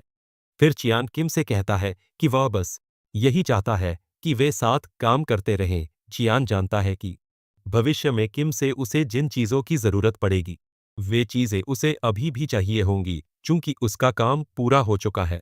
उसे लगता है कि वापस जाने का समय आ गया है, लेकिन उसे उम्मीद है कि उसकी अनुपस्थिति में कुछ भी गलत नहीं हुआ होगा, जैसा कि उसे डर था। जिया ने जमकर उत्पात मचाया और युबोम की पिटाई कर दी। पिटाई सहते हुए भी युबोम बच्चों की सुरक्षा का अपना वादा निभाने पर अड़ा हुआ है। युबोम आखिरकार अपनी बहन से भीषण युद्ध करने का फैसला करता है और वह तेज गति से उसकी ओर दौड़ता है। वह उसे जमीन पर गिरा देता है, लेकिन अचानक एक अजीब सी दीवार उसे घेर लेती है। युबोम सोच रहा था कि क्या हो रहा है, तभी उसे पता चलता है कि चाओन ने ही उसे रोकने के लिए उस पर जेलीफिश का आवरण डाला था। चोन के आने से सभी राहत महसूस करते हैं और युबोम उससे पूछता है कि क्या उसके पास दवा है। चोन उसे यकीन दिलाता है कि उसके पास है। वह उससे कहता है कि वह एक बोतल जिया को दे दे और दूसरी खुद ले ले। दवा पीने के बाद जिया शांत हो जाती है और बाद में रात में जागती है। उसके बगल में नारी सो रही होती है। जिया यह सोचकर उठ खड़ी होती है कि यह एक सपना है। तभी उसे युबा दिखाई देता है और चाउन आग के पास बैठे हैं। जब शियान मुड़कर जिया की तरफ देखता है तो वह लगभग बेहोश हो जाती है और चीखते हुए च्योन से पूछती है कि वह कौन है। जिया की चीख सुनकर जिया की नींद खुल जाती है और वह बिना देर किए उसके साथ दोस्ताना व्यवहार करती है। फिर युबॉम जिया से कहता है कि वह अपना मोनोहोल चेक करे और जब वह चेक करती है तो उसे पता चलता है कि वह पूरी तरह से ठीक हो गया है। इसके अलावा उसका चेहरा भी सामान्य हो गया है। जिया यह देखकर दंग रह जाती है और युबॉम से पूछती है कि उसने उन लोगों को उनके घर पर कहाँ पाया। युबॉम हैरान है कि वह चियान को पहचान नहीं पाती, जबकि वह खुद उसे देखने के लिए रो रही थी। युबॉम समझ जाता है कि बहुत समय हो गया है, इसलिए वह उसे पहचान नहीं पा रही है। हालांकि अच्छी तरह देखने के बाद जिया को आखिरकार पता चलता है कि चियान 17 नंबर का है। वह दौड़कर उसके भाई के पास जाती है ताकि पता चल सके कि क्या वह वाकई 17 नंबर को देख रही है, और वह हाँ कहता है। दोस्ताना व्यवहार करने के बजाय चियान आभा दिखाने का फैसला करता है और पूछता है कि क्या कोई और लाल काई है। युबॉम जवाब देता है कि अब कोई लाल काई नहीं है, लेकिन जिया को कोई आश्चर्य नहीं होता क्योंकि चियोन हमेशा से ही सबसे कम सहानुभूति रखने वाला इंसान था। फिर भी वह अपना मुखौटा उतारकर चियोन को उसके अब तक के सभी कामों के लिए धन्यवाद देती है। अचानक नारी को समुद्र में कुछ चमकता हुआ दिखाई देता है और जिया उसे बताती है कि वह एक समुद्री परी है। जाहिर है वे असल में समुद्री घोड़े हैं जो समुद्र की गहराई में रहते हैं, लेकिन जिया और युबोम ने उन्हें समुद्री परी का उपनाम इसलिए दिया क्योंकि उनके साथ खेलते समय वे परियों जैसे दिखते हैं। ये जाहिर है समुद्री घोड़े सिर्फ रात में ही बाहर आते हैं और सूर्योदय के समय वापस लौट आते हैं। जिया बताती है कि अगर वे समुद्री परियों का पीछा करें तो उन्हें एक पीला चमकता हुआ क्वार्ट्स मिल सकता है। तभी चियोन को एहसास होता है कि वह अपना मुख्य उद्देश्य पूरी तरह भूल गया है। चियान फिर पूछता है कि सूरज कब उगेगा और जिया कहती है कि वह बहुत जल्द निकलेगा। चूंकि यही बात है, इसलिए चियान तैरने जाने का फैसला करता है। इस बीच बाहर वैज्ञानिकों ने यांत्रिक चिमेरा का अंतिम ज्ञात स्थान तटीय क्षेत्र दर्ज किया है। वैज्ञानिक एक बैठक कर रहे होते हैं जब एनी मोंगडू को बुलाती है, उससे पूछते हुए कि क्या वह टीडीए प्रयोगशाला के बारे में कुछ जानता है। मोंगडू कहता है कि उसने प्रयोगशाला के बारे में नहीं सुना है, और एनी बताती है कि यह एक अवैध प्रयोगशाला थी जो बहुत समय पहले चल रही थी। मोंगडू उसे यह बताने की कोशिश करता है कि हनबिट अनुसंधान प्रयोगशाला उस तरह के काम नहीं करती जैसी वह चाहता है। मोंगडू बताता है कि बोकडियो ने उसे हमेशा एक ईमानदार शोधकर्ता बनने के लिए कहा था। कॉल के बाद मोंगडू सोचने लगता है कि एनी को अवैध प्रयोगशाला के बारे में कैसे पता चला। कुछ ही देर में उसका एक सेवक कमरे में प्रवेश करता है और उसे बताता है कि वे एक तरल धातु मंड्योरा बनाने में सफल रहे हैं। मोंगडू अपनी नई रचना से खुश है क्योंकि रिश्तेदारी के मामले में ये मंड्योरा बेहद असाधारण है। उसे खुशी है कि उसने थोड़ी तरल धातु पीछे छोड़ दी है। उसे पूरा यकीन है कि धातु मंड्योरा नारी का पीछा करेगा और उसे जल्दी से ढूंढ निकालेगा। फिर वह आदेश देता है कि वे नारी पर इनाम को तिगुना कर दे और सभी इकलास शिकारियों से भी भिड़ जाएं। वह नारी को किसी भी कीमत पर ढूंढने के लिए बेताब है क्योंकि वह उसे अपने जीवन की एक उत्कृष्ट कृति मानता है। वापस दानव में लोक में युबॉम समुद्र के सामने खड़ा होता है और उसे चियन के साथ क्वार्ट्स के बारे में हुई बातचीत याद आती है। जाहिर है चियन ने उससे कहा था कि वह इसे अपने घर के लिए इस्तेमाल करना चाहता है, जिससे युबॉम हैरान रह जाता है। युबॉम को एहसास होता है कि चियन दानव लोक में अच्छा समय बिता रहा है। फिर चियन युबॉम से पूछता है कि क्या वह इंसानों की दुनिया में जाना चाहेगा, और युबॉम कहता है कि उसे पूरी तरह से उत्सुकता नहीं है, लेकिन वह देखना चाहता है कि चीजें कैसे बदल गई हैं। तब चियन ने उससे कहा कि वह वास्तव में उसे श्राप से मुक्ति दिलाने में मदद कर सकता है। उसके शरीर पर युबॉम इस बारे में उत्सुक है और चियान युबॉम को कीमियागर के बारे में बताता है और कहता है कि किम काफी कुशल है। चियान कहता है कि वह किम से मंत्रों पर शोध करवाना चाहता है, लेकिन वह युबॉम से आग्रह करता है कि वह अपनी उम्मीदें ज्यादा न बढ़ाए। युबॉम रोने लगता है और चियान से पूछता है कि वह हमेशा उनकी मदद क्यों करता है। जबकि उन्होंने पहले कभी उसके लिए कुछ नहीं किया। चियान बताता है कि भाई बहनों को देखकर वह प्रभावित होता है और सोचता है कि क्या जीवित रहने से ज्यादा महत्वपूर्ण कुछ है। चियान कहता है कि यूबी और उसकी बहन की मदद करके उसे विश्वास है कि वह जवाब ढूंढो। अब साफ समुद्र के सामने खड़े उसकी बहन अचानक दूर से प्रकट होती है और उसे एक रस्सी फेंककर उसे खींचने को कहती है, बिना यह जाने कि वह क्या है। युबॉम उसे खींचता है, लेकिन उसे पता चलता है कि वह वास्तव में बहुत भारी है। युबॉम उसे जोर से खींचने के लिए अपनी पूरी ताकत लगाता है और वह उस भारी वस्तु को पानी से बाहर निकालने में कामयाब हो जाता है। वह भारी मात्रा में क्वार्ट्स निकलती है। यह देखकर युबॉम के होश उड़ जाते हैं, क्योंकि उसे यकीन नहीं होता कि चाओन और उसकी टीम ने किसी चीज की खुदाई की है। इतने बड़े नारी और चियोन ने क्वार्ट्स की खुदाई करते हुए पानी में तैरने का मजा लिया। जब वे सीफ फेयर के महल में पहुंचे तो वह बिल्कुल खूबसूरत था, बिल्कुल पीले महल जैसा। नारी चियोन से कहती है कि वह चाहती है कि वे फिर कभी महल देखें। वहां इतने सारे पत्थर हैं कि युबॉम चियोन से पूछता है कि वह उन्हें अपने घर कैसे ले जाने की योजना बना रहा है। चियान कहता है कि उसे इस बारे में सोचना शुरू करना होगा। अचानक उसकी नज़र उनके ऊपर एक तोते जैसी आकृति वाले पक्षी पर पड़ी। उसे आश्चर्य हुआ कि एक पक्षी जो आमतौर पर चलता रहता है, उसे क्यों एक झुंड में अचानक अकेला उड़ रहा है। नारी तोते को देखकर दंग रह जाती है और कहती है कि यह बहुत सुंदर लग रहा है। लेकिन जिया उसे बताती है कि जब वह पास जाएगी तो वह अपना विचार बदल देगी। जिया कहती है कि पक्षी 4 मीटर से ज्यादा लंबे हैं और बेहद खतरनाक हैं। उनके इतने भयानक होने की वजह से जिया और युबॉम उनसे उलझते भी नहीं हैं। हालांकि युबॉम पहले से ही चायोन के दिमाग में चल रहे इस बेतुके विचार को जानता है। चायोन इसकी पुष्टि करते हुए कहता है कि वह असल में एक ट्रक ढूंढ रहा था और पक्षी दिखाई दिया। वापस घर पर किशुक अभी भी अपना मन बढ़ाने की कोशिश कर रहा है और वह देख सकता है कि उसका मोनोहोल वाकई बड़ा होता जा रहा है। वह अपनी उपलब्धि से प्रभावित है और उसे विश्वास है कि रैंक शिकारी बनने का उसका सपना शायद सच हो जाएगा। वह यही सोच रहा था कि तभी उसके पीछे धातु का मंड्रेओरा प्रकट हुआ। उस अजीब जीव को देखकर वह घबरा गया, लेकिन उसकी चिंताएं खत्म नहीं हुई, क्योंकि मंड्रेओरा के पीछे 3 डरावने रैंक शिकारी भी खड़े थे। शिकारी उसे पहचान गए, कियोज अपने गंजे सिर की बदौलत, और वे उसका मजाक उड़ाने में जरा भी देर नहीं लगाते। जाहिर है, जब कियोज प्रमोशन परीक्षा के लिए आवेदन करने गया था तो उन्होंने ही उसे धमकाया था। कियोज घबरा जाता है जब उसे अचानक पता चलता है कि बगीचे में 3 मंड्रेओरा अपनी जगह पर डटे हुए हैं और वे यह सब बेहद फैशनेबल तरीके से कर रहे हैं। शिकारी मंड्रेओरा को लेकर उत्साहित हैं, क्योंकि उनकी कीमत बहुत ज्यादा है। एक शिकारी मंड्रेओरा को धोखा देने की कोशिश में उसके पास जाता है। कियोज पहले से ही अपनी जान देने की तैयारी कर रहा है। जब सबसे बड़ा मंड्रेओरा शिकारी को इतनी जोर से लात मारता है कि वह दूर उड़ जाता है, तो मंड्रेओरा की रक्षा करे। आश्चर्यजनक रूप से यूबो और जिया एक ही समय पर घर पहुंचते हैं, जिससे वे यह सोचने पर मजबूर हो जाते हैं कि शियान के घर में कौन परेशानी खड़ी कर रहा है। ये जाहिर है दोनों चियान से पहले उसके घर पहुंच गए थे, क्योंकि तोते जैसी आकृति वाला पक्षी इतनी धीमी गति से उड़ रहा था, क्योंकि चियान उसे वश में करने की कोशिश में उसे पीट रहा था।